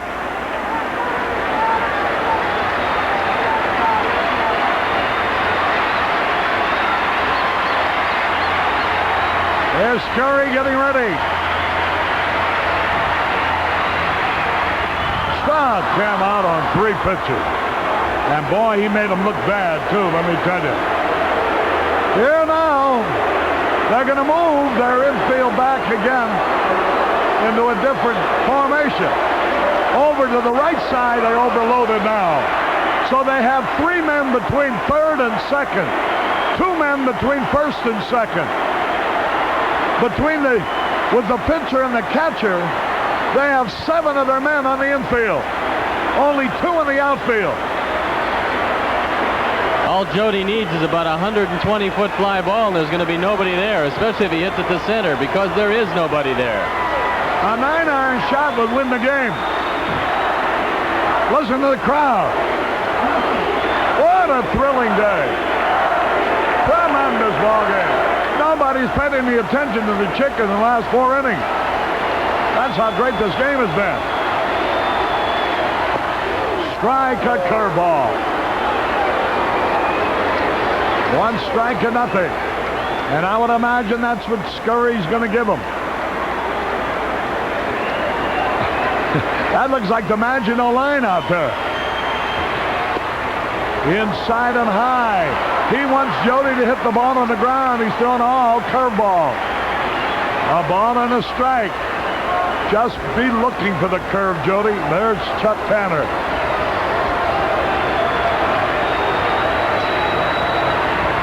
Low, almost threw it away. 2 balls and a strike. That was the first fastball he threw. Oh, boy, the drama, the tension. It's all there in Chuck Tanner's face. And Jim Price. Listen to the crowd. 2 balls and a strike.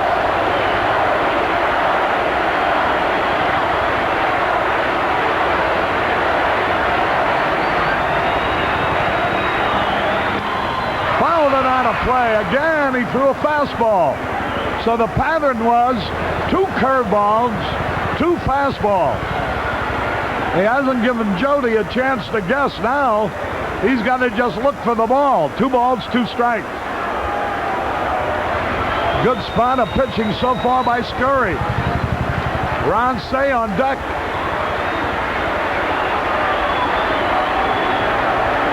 Jim Fry uncharacteristically pacing the dugout. You don't see too many nerves shown in this man. He's a little tense down there. 2-2 the count, bases loaded, 1 out. Game tied up, bottom of the 11th, in case you're just joining us. Order a double shot and prepare yourself. Ball 3. Listen to the crowd now. What a dramatic moment. 3 balls, 2 strikes. The Cubs can move to within a half a game of the National League Eastern Division lead right here. 3-2. Look at Scurry. A picture of calm. Collected and cool. Appearances are deceiving. 3-2 pitch. Cubs win! Cubs win! Cubs win! Base on ball! Holy cow! Chuck Tanner walking away. He gave it his all. And the Cubs have prevailed. They gave it their all. And how poetic it is that Ryne Sandberg should score the winning run. He started it all, and he ended it as Jody Davis drove him in with a base on ball. Watch the pitch. No doubt about it, low and away. Holy cow, what a ball game.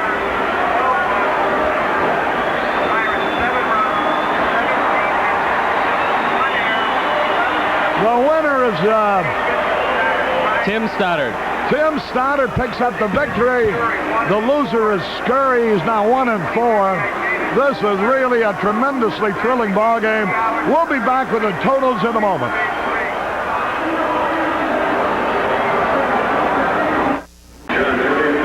Harry Caray and Steve Stone were back at Wrigley Field. You know, the Cubs have played 5 extra inning games this year and have won all 5 of them, 4 of them being at home.